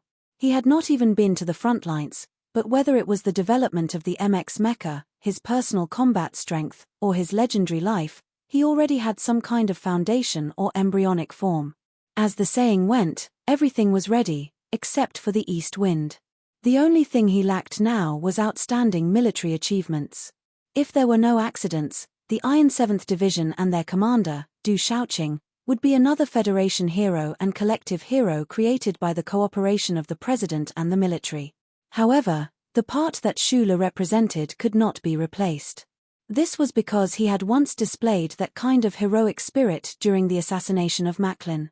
Within the Federation, on the battlefield, this kind of heroic spirit was severely criticized. However, in terms of publicity, this kind of spirit was what the military's propaganda department needed the most. It must be known that many years ago, when the Federation's expeditionary army was in desperate straits and society was in turmoil, it was Li Pifu's most famous act of heroism that turned the tide. The people of the Federation liked this kind of person and needed this kind of person to inspire the courage in their hearts and overcome the fear of the Empire's invaders. The Federation needed a hero, so they would create one. They had already built a large stage for Shula on the battlefield. They were just waiting for him to control his mecha and slaughter his enemies. At that time, they would once again activate the propaganda machine and paint his military uniform with a layer of golden light that could not be looked directly at. Of course, this would depend on Shula's future performance on the battlefield. War god Li Pifu was a hero created by the collective will of the Federation many years ago. But if it wasn't for this legendary character who had written countless legendary stories that were difficult to replicate, what use would the Federation's propaganda machine be? However, the Federation already had war god Li Pifu. Why were they already preparing for something that would happen many years later? My brother said that the Marshal's health is quite good. I don't know if it's true, Jen Shueya said worriedly as she hung up the phone and frowned slightly.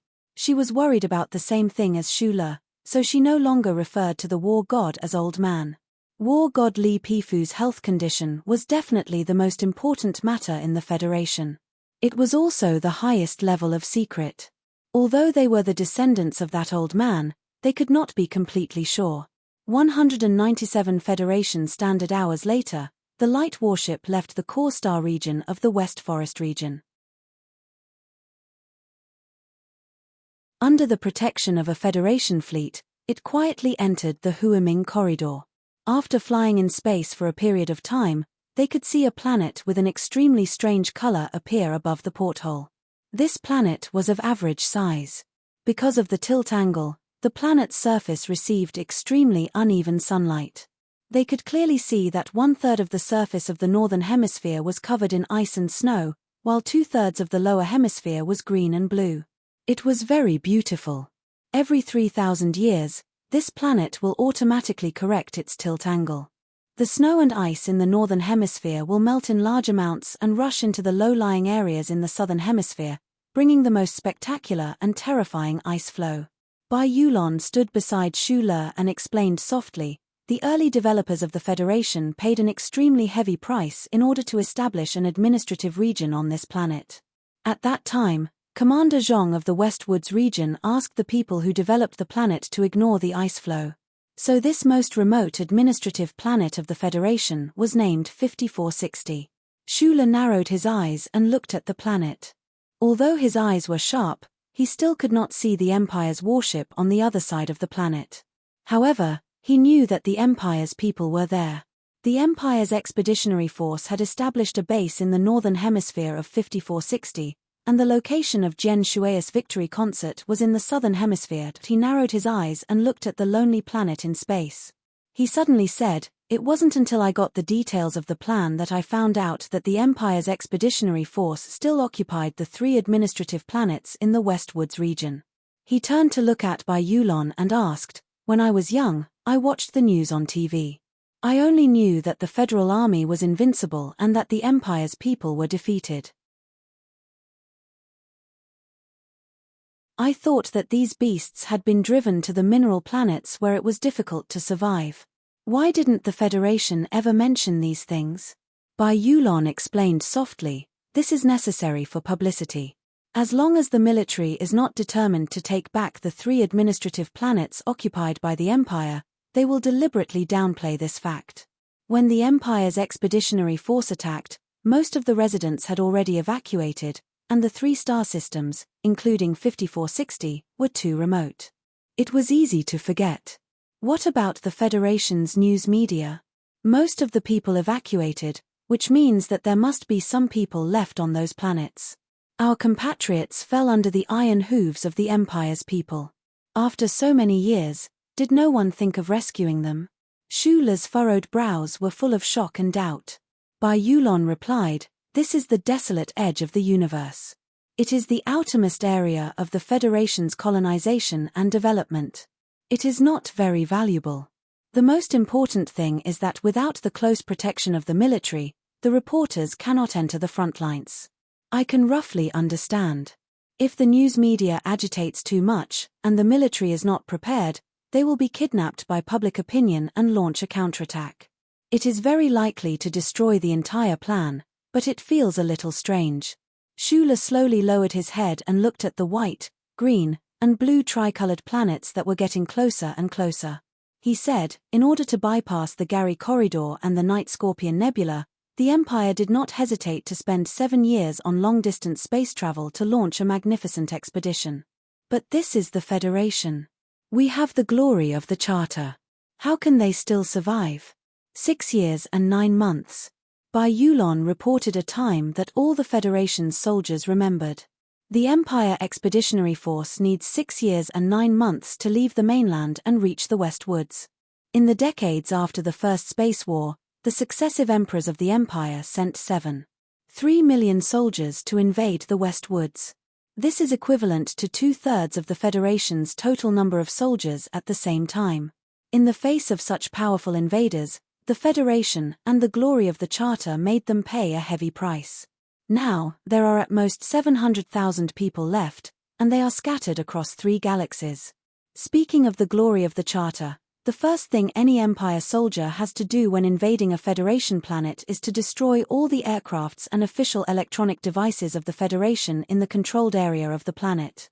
This is because they know better than us how terrifying the Charter is. They want to destroy the eyes and ears of the Charter. Shula was thoughtful. Yes, but they have spent decades and only managed to make the space above their heads slightly safer. Bai Yulon smiled elegantly, but her smile was full of mockery. It was unknown whether she was mocking the Empire's people or the Federation's big shots. She continued, the Federation has never admitted that any territory has been occupied because of this. Without the glory of the Charter, of course, cannot be considered as the Federation's territory. Bullshit logic. Shula shook his head. Unknowingly, all the members of Group 7 stood behind Shula and Bai Yulon. Even the staff of Jen Shuea's performance team walked out of their respective rooms. Dozens of people silently looked at the planet that was becoming clearer and clearer outside the porthole. They could even faintly see the bright lights that occasionally lit up at the boundary between light and dark on the planet. Hydralisk 2 bomb dense firing array. Xiong Lingquan stared at the lights in a daze and said subconsciously. Whether it was the first time for people to come to the real front line or not, at this moment, they could feel a solemn and bloody aura spreading from the inconspicuous planet in front of them. Because this planet was 5,460, a battlefield in the boundary between the glacier and forests in the northern hemisphere of the planet, a circular defense base was hidden in the middle. Countless heavy firepower weapons were placed behind the base's bulletproof automatic armor. Within a radius of 130 kilometers around the base, there were also countless sophisticated radar arrays and carefully disguised mechas. The resources transported from the controlled mineral planets were not enough to support the daily logistics of this army. Therefore, whether it was the base or the densely packed barracks, the buildings were often built with local materials. Although they were sturdy, they looked particularly simple and crude, and they couldn't reflect the royal style that these soldiers were most passionate about. The heavy alloy gate on the ground slowly opened. The black 3-speed space missile painted with hibiscus patterns followed the precise positioning of the radar and slowly adjusted its direction. With the command of the commander, the base of the giant missile began to spew out flames. The powerful driving force made the whole Earth begin to tremble. The forest was filled with the angry protesting cries of native animals. The missile dragged a long white tail and flew at high speed toward the dark sky. It was impossible to see its target with the naked eye. It seemed that this missile powered by liquid hydrogen fuel could only penetrate a large hole in the sky of the planet, and then powerlessly break free from the gravitational force and drift forever in the quiet and gloomy universe. Target hit. A soldier wearing an old grey coat and a mink hat looked at the display on the master control system, coughed violently twice, and numbly reported, the enemy's self-changing orbit satellite was successfully destroyed. In front of the command room, the senior general with an aged face held a cup of hot tea and drank 2 mouthfuls. His eyes were a little cloudy and lifeless as he sighed with a hoarse voice, "Sometimes, I really envy those guys in the south for being rich. Orbit-changing satellites are so expensive. They know that we will definitely take them down, but they still put them on top of us every day."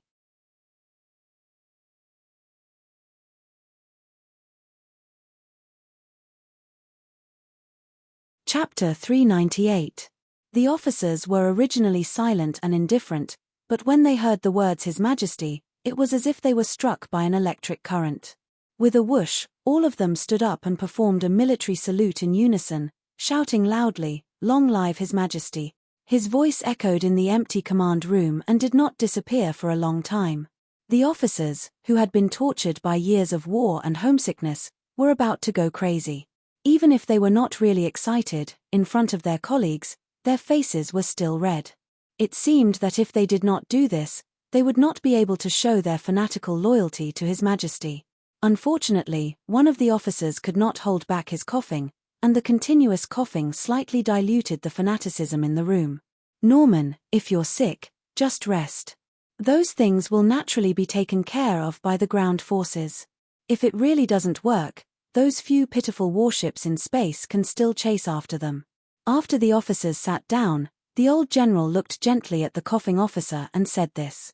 But from the corner of his eyes, he noticed that the officers under him had returned to their previous numb expressions. The Federation soldiers in the South dreamed every day of reconstructing the glory of the Charter in the Northern Hemisphere, sending out satellites and electronic surveillance equipment regardless of the cost. The Imperial Expeditionary Force in the Northern Hemisphere fought every day, and the two sides seemed to have formed some kind of tacit agreement. Every time at a fixed time, they would put on a show of air guns and air balloons. The old general did not blame the numbness of the officers under him. No matter who it was, to stay on a planet so far away from home for so many years, fighting a war that was not tragic but particularly lingering every day, they could only gradually fall into a state of boredom. "I'm fine."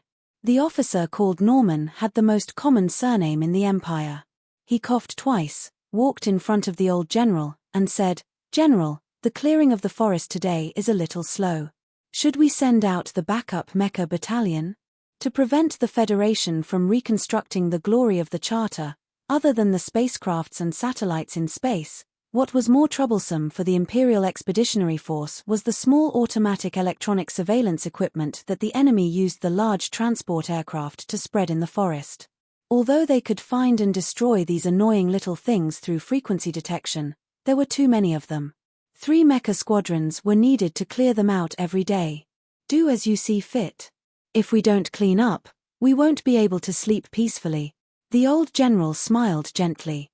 The computer system in the command room suddenly beeped. An officer quickly walked over and submitted an enemy intelligence report. According to the electronic surveillance, 11 minutes ago, a light warship under the escort of a federal fleet landed at Zutio Airport in the Southern Hemisphere. The old general put on his spectacles, which had been badly worn out, and read carefully for a while. Then, he shook his head and said with a smile, "Which big shot of the Federation do you think is in this warship? I can't guess, but it shouldn't be their reinforcements." The Norman officer shook his head. "You should pay more attention to the Federation's news, even though their language is a bit difficult to learn." The old general smiled and said, "The one who came today should be their national girl. I didn't expect that the venue of the concert would be here." The old general said, "That's not important, but there has been a lot of activity in the South recently. They should be sending more troops." A hint of vigilance flashed through the pale blue eyes of the Norman officer as he asked, "What should we do?" The old general smiled and said, "We won't do anything." This circular defense base was the largest military base of the Imperial Expeditionary Force on planet 5460. The headquarters of the Maplewoods Alliance was located here. In the Empire's military system, the Alliance had 5 brigades under it. Its military strength was basically equivalent to an army of the Federation.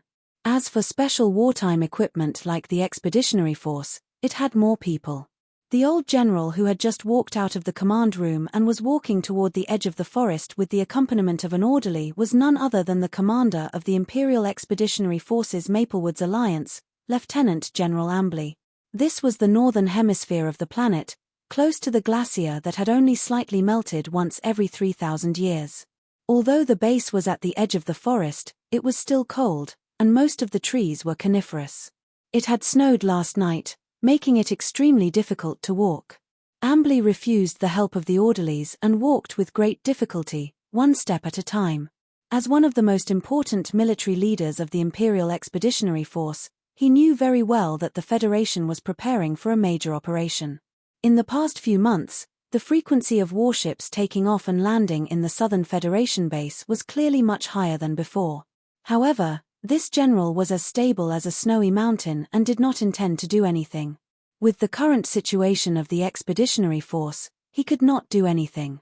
The Expeditionary Force's auxiliary space fleet could at most defend the northern skies, but they could not stop the enemy's reinforcements.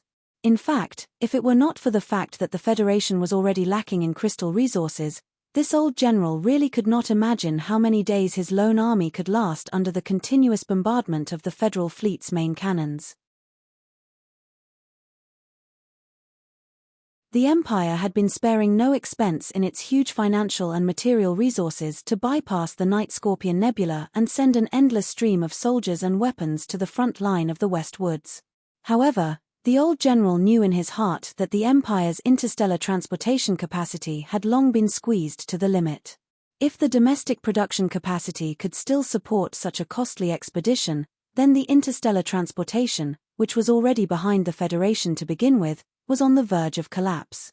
Old General Ambly turned around and looked at the glacier and snowy peaks behind the base, deep in thought.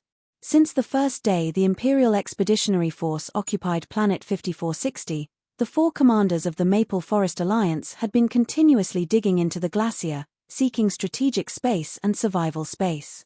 The old general firmly believed that in this foreign land, even if his army was at a disadvantage in all aspects, as long as he did not make any strategic mistakes, he would definitely be able to persevere. The question was, how many more years did he have to persevere? Strolling in the snowy forest, along the way, countless officers and soldiers saluted this old general, and he warmly returned each and every one of them. The people of the Empire had long hair and were naturally more resistant to the cold. Their eyes were basically blue or brown, and they fought bravely and coldly. Therefore, in the Federation's propaganda, the people of the Empire were often referred to as beasts. Towards this kind of propaganda, the old general would only laugh it off and would not be angry at all. In his eyes, these children who were far away from home were all good children worthy of respect. Walking into the coniferous forest, there was no one else besides his own orderlies. Only then did General Ambly's dark brown eyes reveal a hint of homesickness. The people of the Empire were indeed resistant to the cold, but who would be willing to spend the cold years by the glacier? Looking at the coniferous leaves above his head and the squirrels running through them, General Ambly suddenly missed the blazing maple forest of his hometown. It had been 20 years since he left his homeland, and 7 years had been wasted in the vast expanse of space. Then, there was the continuous war in a foreign land. During this process, he saw too many subordinates, colleagues, and even superiors die. Being far away from the Empire and fighting alone was not a good feeling, especially when there was no hope in sight. General Ambly had always believed that if it weren't for the fact that communication could pass through the nebula, the Expeditionary Force would be able to hear the majestic voice of the Emperor from time to time. If it weren't for the fact that the Imperial instructors used the dry and isolated environment to thoroughly educate the Expeditionary Force officers and soldiers to be patriotic, the Expeditionary Force in the last 3 star systems would have probably surrendered to the Federation long ago. I wonder what the maple forest of my hometown looks like now. The standards of the Federation and the Empire are about the same. The 2 rows of maple trees behind the room should have grown by now. The old general took off his gloves and lightly patted the Federation's winter trees. Thinking about the red leaves of his homeland, a hint of warmth appeared on his aged face. However, he knew that he would probably never be able to go back in this lifetime, and he would never be able to see the red leaves of his hometown again, unless what those idiots in the military said was true. Let's go. The old general turned around and walked towards the direction of the base, but he saw an injured rabbit struggling beside the snow. He smiled and said, "The animals of the Federation are very fortunate. They were raised by them for so many years, but now they are all eaten by us." The orderlies behind him couldn't help but rub their heads and laugh. The Empire had long grasped the technology to extract hydrogen energy. Relying on the iceberg behind them was equivalent to relying on a huge energy warehouse. That was why the Empire's fleet was able to put most of its transport capacity into the supply of soldiers and supplies. Otherwise, relying on the few protein meat production bases of the expeditionary force would definitely not be able to satisfy the needs of so many troops. What made the soldiers of the Imperial Expeditionary Force the most excited was that this planet was actually filled with countless wild animals. Although they couldn't be used as rations, it was still a wonderful thing to occasionally have a sumptuous meal. On the way back to the base, General Ambley encountered a group of sentinels. This group of sentinels was supported by 3 moon mechas. They had just captured a Federation scout in the forest. In the current era of modern warfare, scouts were very rarely used. Even if the charter network in the Northern Hemisphere was completely destroyed, the Federal Army would rarely send scouts unless it was to confirm some extremely important information. Only when the Military Intelligence Department didn't dare to completely trust the surveillance equipment would they send scouts to take the risk. The Federation scout had delicate facial features and didn't look very old. When he saw Ambley's military uniform, he instantly knew his identity. He opened his mouth and hurriedly said a few words in pure Empire language. Ambley listened quietly for a moment and exchanged a few words with the officer who had finished interrogating him. He smiled at the Federation scout and said, "We have never taken any prisoners between us. You should know that we, the Empire, don't have any extra food." A look of perseverance flashed across the face of the Federation scout. He forced himself to stand up from the ground, but before he could completely stand up, a gunshot rang out. Blood spurted out of his head, and he fell forward heavily into the snow. General Ambley didn't even look at this common scene. He had already walked forward and asked the orderlies beside him with a smile, "What do we eat tonight? I think that rabbit just now was pretty good." Before he entered the base, the old man's dark brown eyes flashed with a trace of coldness. This was because he noticed that the Norman officer and many people in the command room had walked out of the base. They seemed to be waiting for him. Emergency military report. The Norman officer handed over a top-secret electronic document. General Ambley glanced at it. His expression was extremely gloomy. The old fingers holding the electronic document trembled slightly. He said in a low voice, "When did the military have the right to give orders to the Expeditionary Force's specific military operations? A bunch of idiots." The Norman officer had already forgotten to cough. He said in shock and helplessness, "This is His Majesty's order."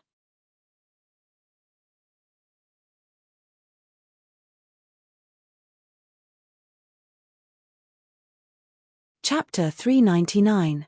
There were 2 space tunnels between the Federation and the Empire.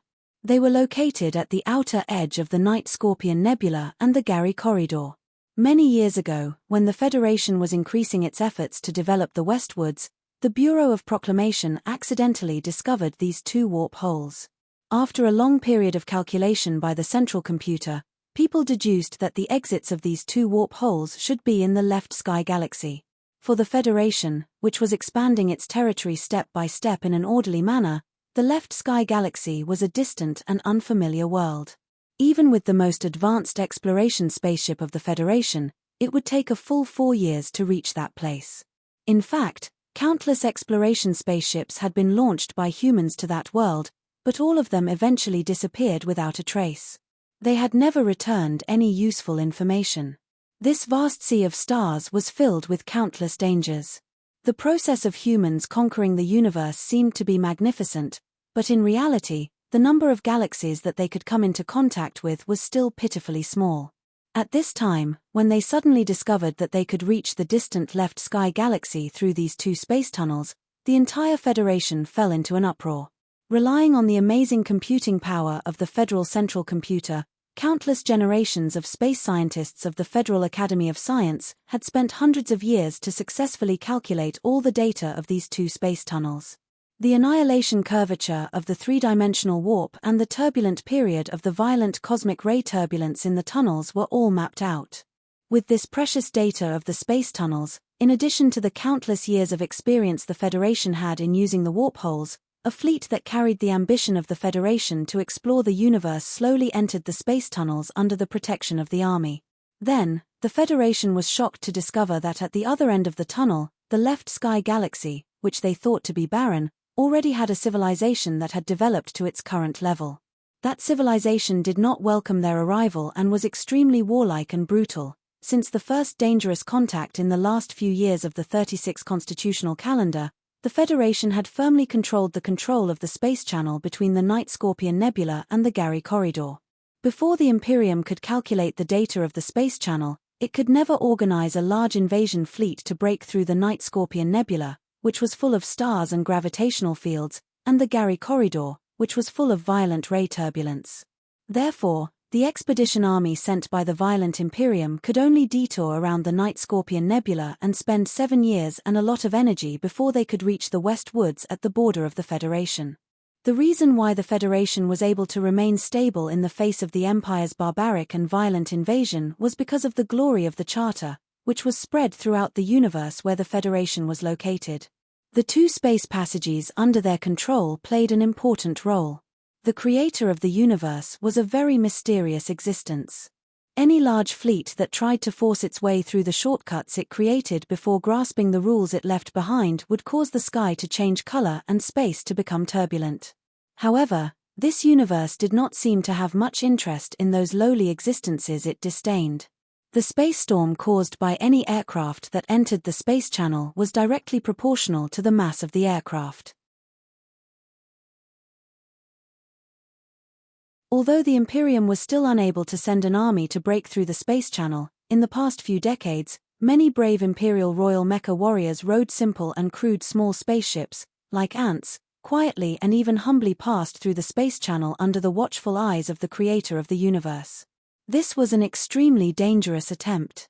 Although the space storm caused by the small spaceships was relatively smaller, the defense of the small spaceships was also extremely weak. Those spaceships that constantly tried to sneak through were like a small boat in the ocean. They could be sunk to the bottom of the ocean at any time and never be able to turn over again. Even if the Imperium's special forces were lucky enough to break through the space channel, they would be greeted by the Federal fleet's never-ending surveillance and precision attacks outside the space channel. Only by relying on great strength and unbelievable luck could the Imperium's special forces achieve their tactical objectives. However, they were unable to penetrate deep into the Federation and could only land on the Bermuda mineral planet near Gary Corridor. During this process, for every 100 top-notch special mecha warriors that the Imperium sent out, at most 7 or 8 of them would be able to land on the surface of the Bermuda mineral planet alive. Although there were not many of them, the Federal military would never let their guard down. The mission carried out by the Whitewater Company's combat team and the troops led by Li Feng was to wipe out these fish that escaped the net on these mineral planets.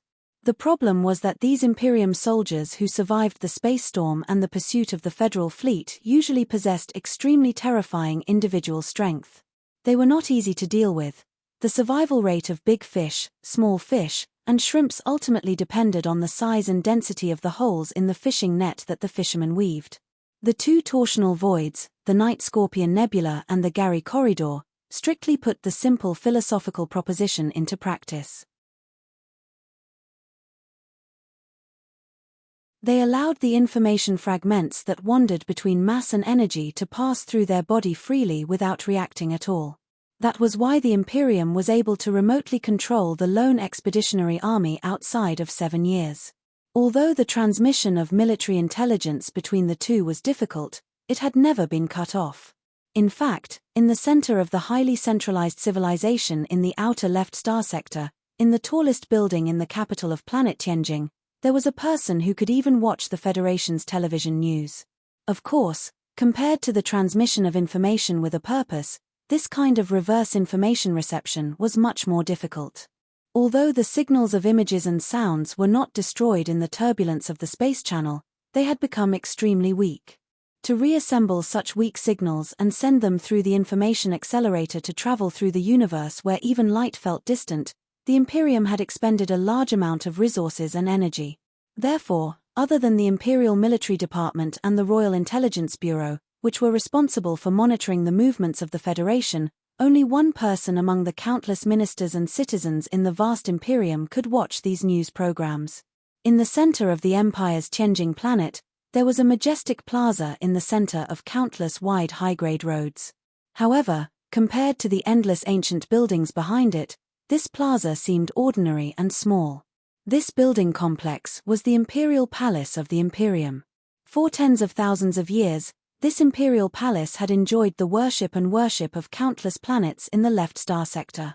It had mercilessly absorbed the blood and sweat of hundreds of millions of citizens, accumulating hundreds of millions of wealth. This was the reason why it was so imposing and innumerable buildings. In the depths of the imperial palace, a slightly gloomy palace-style skyscraper rose from the ground and pierced straight into the sky. Together with the continuous development of the dark-colored buildings that covered the entire capital city like a carpet, it was like a sharp sword that drove the subjects on the ground to ask the universe who was the real master. The grandeur was vast and awe-inspiring. In the early years of the Imperium, the famous fleet commander Rega, on a journey back to planet Tianjing, looked at the eye-catching green buildings in the center of the planet from tens of thousands of kilometers away. He had once lamented that this was probably the most magnificent achievement of human civilization that could be seen with the naked eye in the universe. At that time, the Imperium did not know that there were other humans in this part of the universe and that there was even a deformed society called the Federation. However, even many years later, if the Federation and the Imperium were to be counted, this imperial palace on planet Tianjing was still the most awe-inspiring building. If one could look down at the imperial palace from a low altitude, the visual impact would definitely be greater. However, for tens of thousands of years, no aircraft had ever dared to fly near the imperial palace. There was also no building on this planet that dared to exceed the height of the sword-like building in the imperial palace. This was because Her Majesty was in the imperial palace. Her Majesty was in Zhai Xinglu. The architectural design of Zhai Xinglu was actually very simple. The bottom floor was as empty as the wilderness, and there were only countless giant pillars supporting it and automated transportation equipment. However, on the top 3 floors of the building, there was a palace that was so luxurious that it was difficult to look at it directly. It was called the Suspended Palace. The violent wind outside the Suspended Palace, after passing through those seemingly weak but actually endowed with high-tech gauze curtains, turned into a leisurely breeze, causing the people living inside to spontaneously feel as if they were riding the wind. They were so happy that they even wanted to pluck the stars from the sky. However, the servants and palace maids did not dare to have any such intoxicated expressions. They humbly maintained a smile and kept their heads down, not daring to look at the situation in the soft couch at the back of the palace. The lighting in the palace was very dim. A young man in a military uniform was half kneeling in front of a screen. His face could not be seen clearly, but his figure was slightly thin and did not look like a strong and powerful soldier of the Imperium. On the screen was a brilliant oil painting of sunflowers, reflecting a shadow. The shadow was raising his hand to rub his head, as if he was complaining endlessly.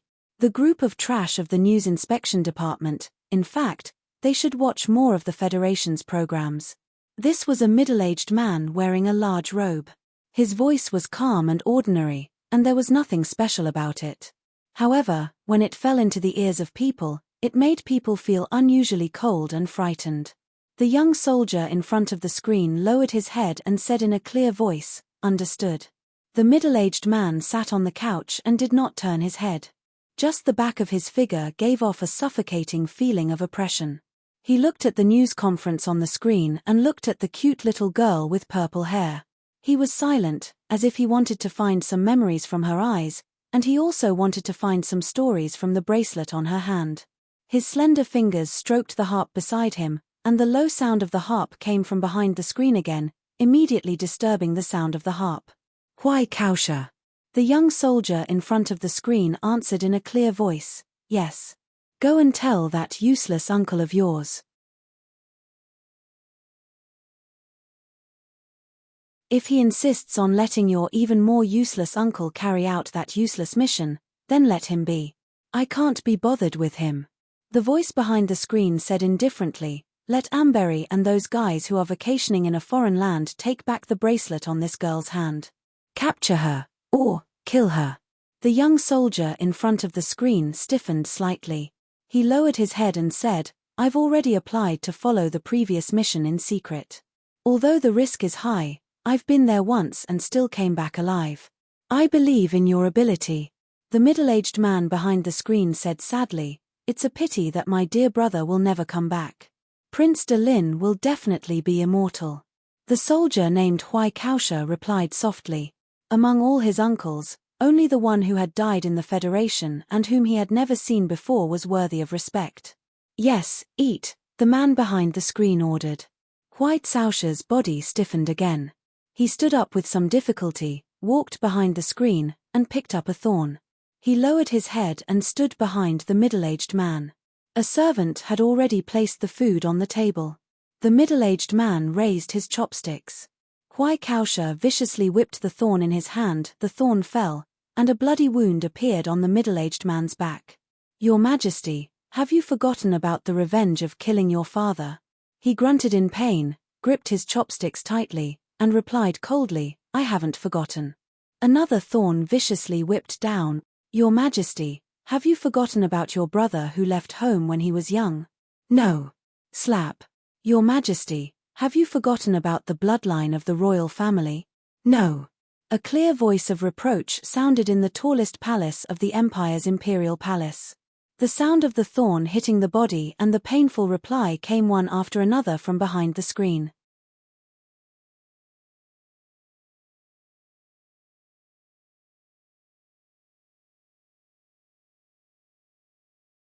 Chapter 400. Does His Majesty not know that this could be a bait?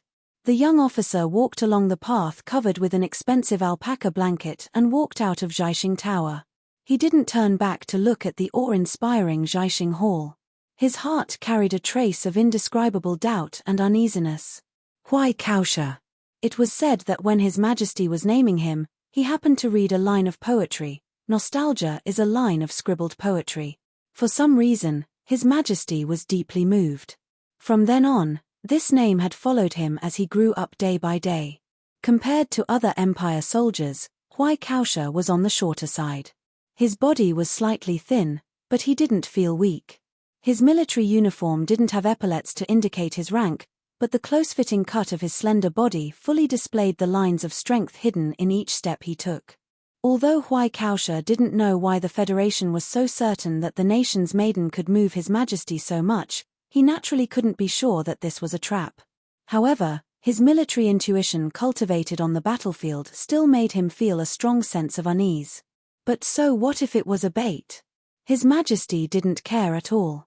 Whether it was the expeditionary army alone in the Westwoods or the palace maids in the glorious royal palace, they were all his people. Thinking of the true anger hidden in His Majesty's calm expression, Hui Kaosha's thin eyebrows raised slightly. He was sure that His Majesty didn't care at all about the heavy price the expeditionary army would have to pay in order to quell the anger that came out of nowhere. Hui Kaosha had never doubted His Majesty's ability. Back when His Majesty was still Prince Norton, he didn't hesitate to take the risk and force his way through the space tunnel in the Jolly Corridor just to go to Bermuda and personally awaken the brother hidden in the Federation to complete the huge plan left behind by the great teacher. This kind of thing wasn't something that a normal noble of the royal family could do. Hui Kaosha stood on the self-propelled track and looked coldly at the entrance to the underground military building in front of the palace. She thought about the uncle in charge of military affairs and thought that if he were to go through the space tunnel, he would probably immediately get the sanatorium to issue him with a diagnosis of schizophrenia. Even with Hui Kaosha's identity, he still had to go through a strict security check before he could enter the underground building of the military headquarters. However, when he walked through the long security check door, the officer in charge of the check immediately destroyed all the scanned images. In the process of destroying them, they didn't even dare to look at the images. His Majesty's orders. In the most secure room in the Empire's military headquarters, Hui Kaosha handed over an electronic signature.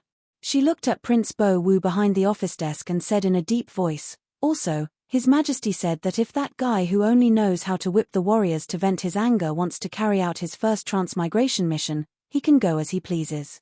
However, I have to follow him."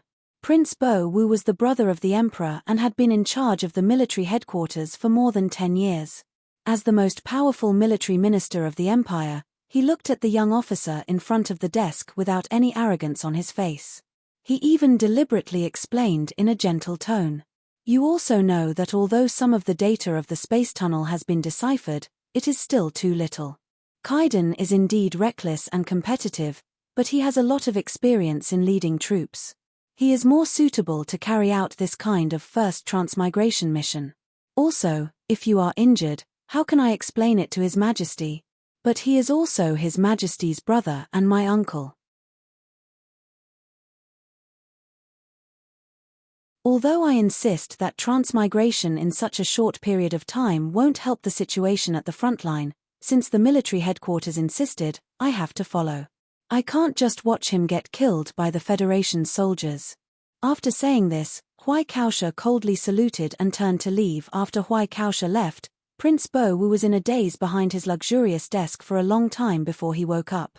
He didn't mind Kaiden's impoliteness because Kaiden was the son of His Majesty, and Kaiden had absolutely terrifying strength to support his indifference. What made him dazed was His Majesty's electronic signature. Such a completely unreasonable military operation was very likely to cause the death of 1/3 of the Imperial Expeditionary Force. What was His Majesty thinking? After a minute, he walked out of the office with a cold face. He successfully digested the shock and returned to his role as the military minister. He passed His Majesty's order to his subordinates and forwarded it to the distant Imperial Expeditionary Force. He himself took the high-speed elevator and came to the hall at the bottom of the military headquarters. Countless military officers were busy in the hall. The computing power of the military headquarters of the Empire was far inferior to the old things in the Federation. The entire hall was filled with the sound of orders, and it was slightly chaotic. Prince Bai Wu looked at everything in front of him with a cold face. He had forgotten about the strange military order of His Majesty, because in the past few years, he had spent most of his energy on the 3 most important missions of the Empire, and the hall in front of him was dealing with one of them. Prince Kaiden's direct command fleet has already followed the order and will arrive at the designated area in about a month. The fleet has been asking when the portal will be opened. A major general of the Empire came to Prince Bo Wu's side and said in a low voice. Prince Bo Wu frowned and thought about what Hui Kaosha said. Kaiden was a brave man, but sometimes he was too impulsive, barbaric, and bloodthirsty. Was it too careless to let him carry out such an important transmigration mission? It's just an experimental transmigration. Do you think he dares to kill his way to the capital ring of the Federation? Prince Bo Wu said sarcastically. Send an encrypted message to him again.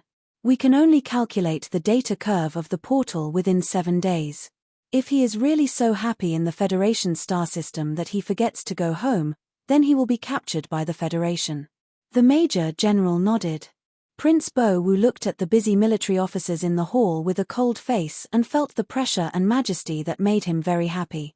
He enjoyed the taste of war and felt a little regretful. It was a pity that the hero's brother didn't have time to get all the data of the portal. What he sent back 5 years ago was only fragments. Yes, in the hall at the bottom of the Empire's military building, an extremely important project was being carried out.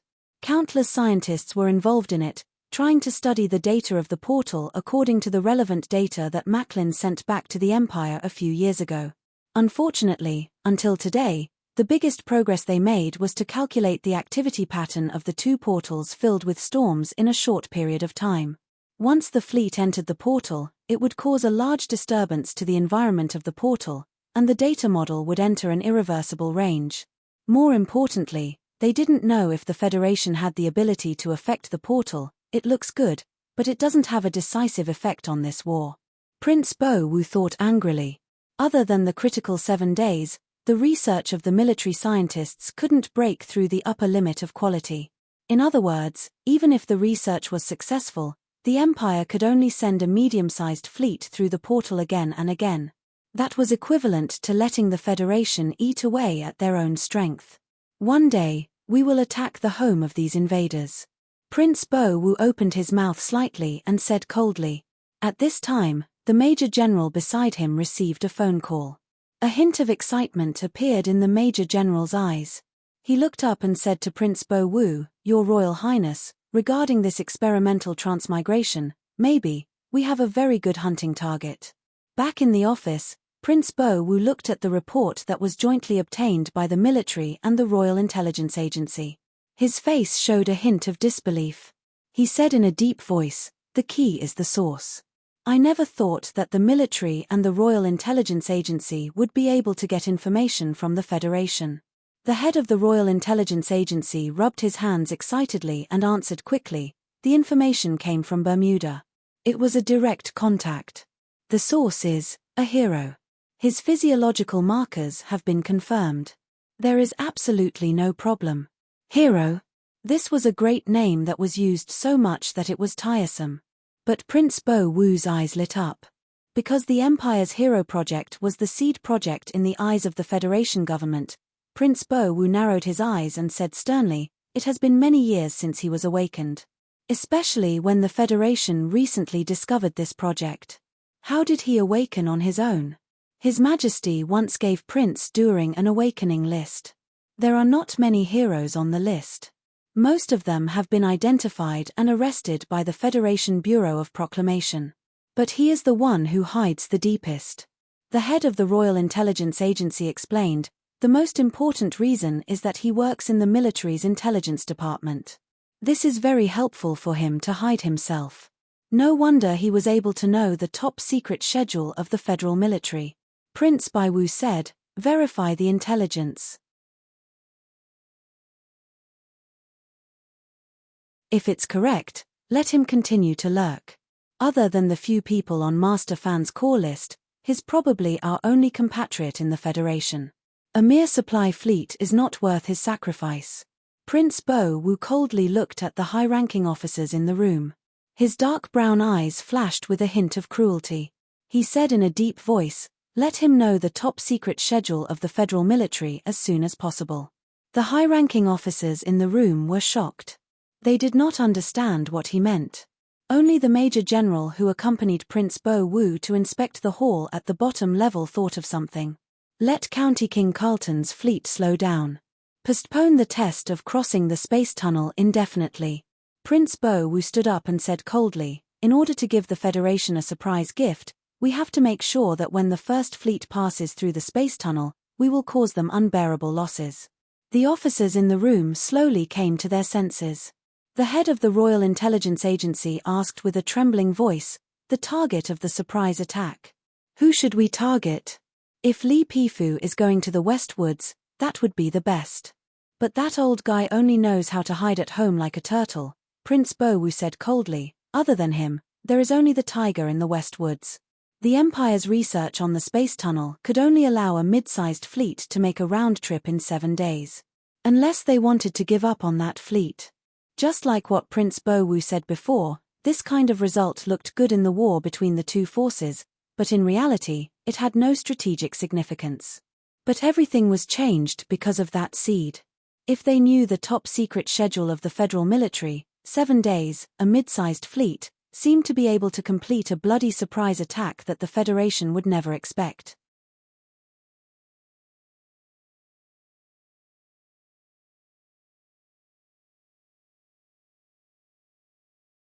Chapter 401. The upper echelons of the Imperial Army had drafted a grand and sinister plan for a long time. That night, the plan was approved by the Emperor. Thus, all the officers in the underground building of the Imperial Army started to carry out complicated tactical simulations.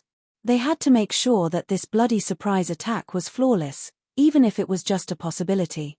Thinking about the impact the surprise attack would have on the universe and the endless humiliation and pain it would bring to the people of the Federation, the staff officers of the Imperial Army were so excited that their eyes turned red and their bodies trembled. Naturally, they forgot about the other urgent military order that the Imperial Army had received that day. But after that, they immediately remembered that the expeditionary force far away in the Federation's territory had been ordered by the Imperial Palace. Instantly, their hearts trembled. From the Minister of Military Affairs to the lowest-ranking staff officers, no one dared to underestimate the Emperor's orders. They didn't want to see the Empire's last fortress in the Federation's territory fall apart, and they didn't want to see the Emperor explode in anger because of this. The frequency of information transmission between Tianjin and the three star systems at the edge of the Federation's westwards was suddenly encrypted. The Imperial Army's General Staff Office started to have intensive discussions with the military leaders of the Expeditionary Force to make strategic arrangements for the Expeditionary Force to attack the planet's southern hemisphere. For the past 20 years, the Imperial Expeditionary Force's main strategy had been to defend the 2.5-star systems under their control and wait for reinforcements. They would act as a nail to wedge into the Federation's territory and preserve as much of their strength as possible when it was obvious that they wouldn't be able to expand their victory. They would restrain the federal military's large forces and buy time for the Empire's great counterattack. With just a few words from the Emperor, the Expeditionary Force had to give up on their established and effective strategy. Just for the sake of a young female Federation star, they had to turn out in full force and shed blood. This kind of disregard for the lives of the Expeditionary Force's soldiers really made the officers of the General Staff Office feel cold and confused, but no one dared to say that this was the Emperor's reckless order. General Ambly stood in the snow below the circular base. His sparse beard was covered in frost from the heat. He quietly looked at the encrypted electronic document and thought to himself, "Your Majesty, this is a random order, but I don't think any of the officials would dare to object." The old general looked back at the magnificent and cold glacier behind the base and felt a slight chill. All the belongings of the Maple Forest Formation were hidden there. Were they going to throw everything in for the national girl of the Federation? He could not understand the Emperor's military orders, but he would carry them out without question. He would not drag his feet. On one hand, it was because of his supreme reverence for the Emperor. On the other hand, it was because his family was still far away in his hometown. Is it to stop this concert from going on and strike a blow to the Federation's confidence, or is it because of something else? Old General Ambly's eyes sunk as he thought to himself, the people in the south must have been prepared. The concert is definitely not a good time. His judgment was not wrong. The big shots of the federal military were not a bunch of idiots. They dared to agree to Jian Shuai's request and let her enter the real front line to hold a concert for the military. Naturally, they knew how dangerous this matter was. The Federal Army in the Southern Hemisphere had already entered a state of alert.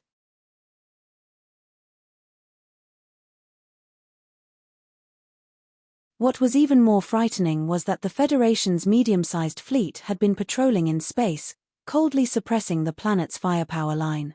This fleet had escorted Jian Shuai and her group into Huaming Corridor and had not retreated.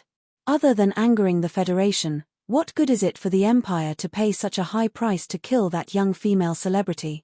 General Ambly quietly thought to himself. Then he ordered the Norman officer in a hoarse voice, "The General Staff Headquarters has an emergency meeting to discuss this matter." For the sake of the Emperor's word, they had to fight, and they had to win.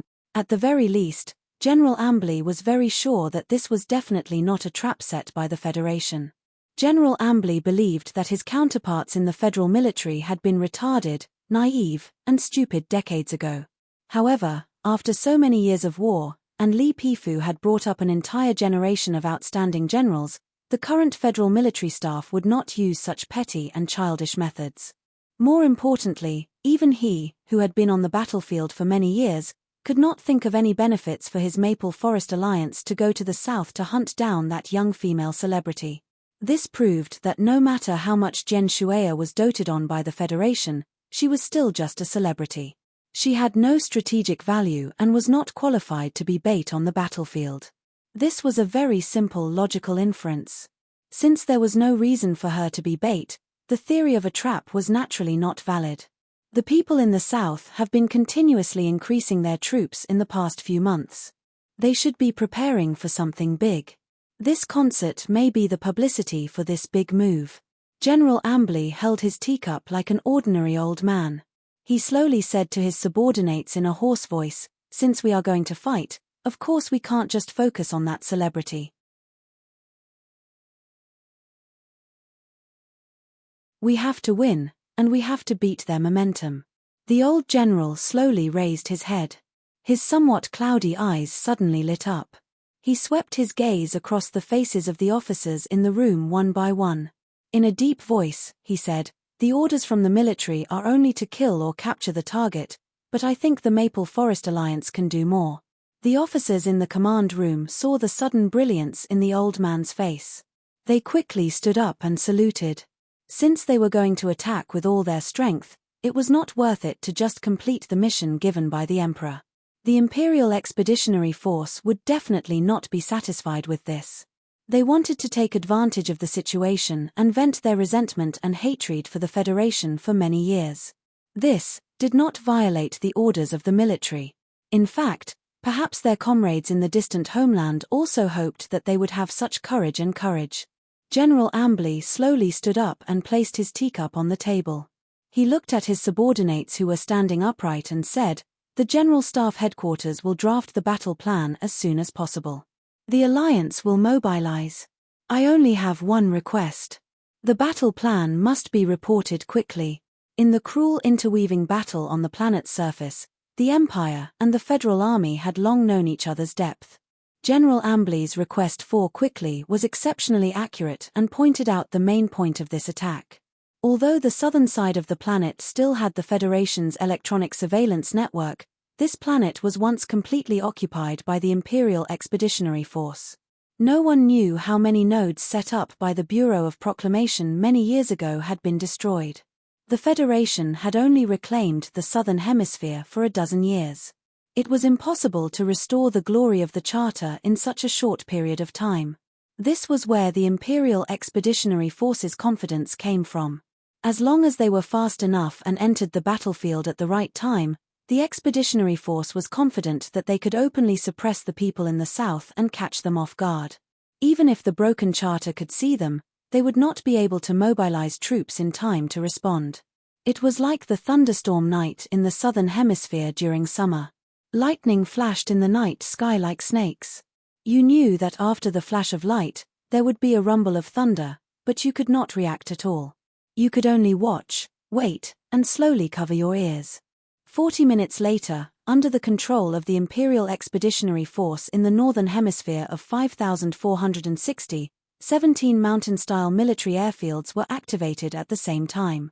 Countless black dots of miniature drones buzzed as they took off, flew over the glacier and forests, and flew towards the south.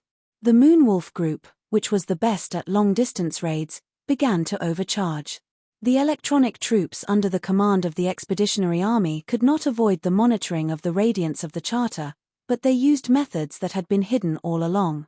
They cleverly passed through the remaining civil communication lines underground and began to attempt to hack into a broadcasting relay station that had just arrived on this planet. It was the concert broadcasting equipment of the Federation television. All of this was to prepare for the upcoming war. The Expeditionary Force had to do everything possible to confirm the location of Jian Shuaya. Although the Expeditionary Force headquarters had more long-term plans, they had to first satisfy the Emperor's request while fiercely attacking the Federal Army in the south. Old General Ambley and a few officers silently stood on the observation tower of the circular base, looking at the glacier behind the base. A huge alloy door suddenly appeared in the middle of the glacier. Countless self-driving mechanical tanks and fighter jets slowly drove out of the underground base with a murderous aura. They came out of the ice and snow, so naturally, they carried with them a sense of ice and snow. The same scene was happening at the foot of countless glacier in the northern hemisphere. The three most powerful mechanical brigades of the Maple Forest Alliance would all be thrown into this absurd war that was destined to go down in history. Although the battle on this planet was only the prelude to this magnificent war, it was still a battle that was destined to go down in history. Old General Ambley calmly looked at the rumbling tanks under his feet that crushed through the ice and the fighter jets that were undergoing pre-battle inspection. His old heart was unprecedentedly full and healthy. A general could only release his brilliance on the battlefield. On this planet far away from home, other than the flying artillery, what else could dispel the terrible loneliness? But even at this moment, he still didn't forget the Emperor's strict order. He muttered to himself, "Little girl, even if you want to hide or run, I will make sure you have nowhere to go. You can only walk into the place I want you to go." The old general firmly believed that once the attack began, The Federation's national girl would definitely not be able to board a battleship and leave this lonely planet where it was difficult for her to return home. This was because 2 hours ago, the last and strongest fleet of the Empire's expeditionary army left behind at Westwood's border was silently sailing towards the star sector where Planet 5460 was located. The air quality of Planet 5460 was extremely good. It was unusually clear, even more transparent than the atmosphere of the administrative planet of the Westwoods. The people who walked out of the battleships couldn't help but look up at the blue sky. Most of them were from the capital ring, and they had never seen such a clear sky in their lives. Shula took off his sunglasses and squinted at the faintly visible Federation battleships above his head. He couldn't help but be shocked by the vastness of his field of vision. In his mind, he began to suspect the real reason why these battleships didn't leave. The Federal fleet had always patrolled in the middle space of the star system. Patrolling in low space like this required them to resist the huge gravitational force of the planet. The energy consumption was not something the current Federation was willing to bear. "What's wrong?" Jian Shueya walked down from the black car and asked curiously. Shula lowered his head, put on his sunglasses again, and explained, "It's the first time I've seen such a clear sky. I'm not used to it. I feel a little nervous." You're tuning in to the Dreamy Chapters YouTube channel. We're so grateful for your support, and don't forget to subscribe to join us on this incredible journey through captivating stories. Your generosity through donations truly makes a world of difference, as it's the primary source of revenue that allows me to expand and enhance this channel for you. Thank you from the bottom of my heart for being a part of this adventure.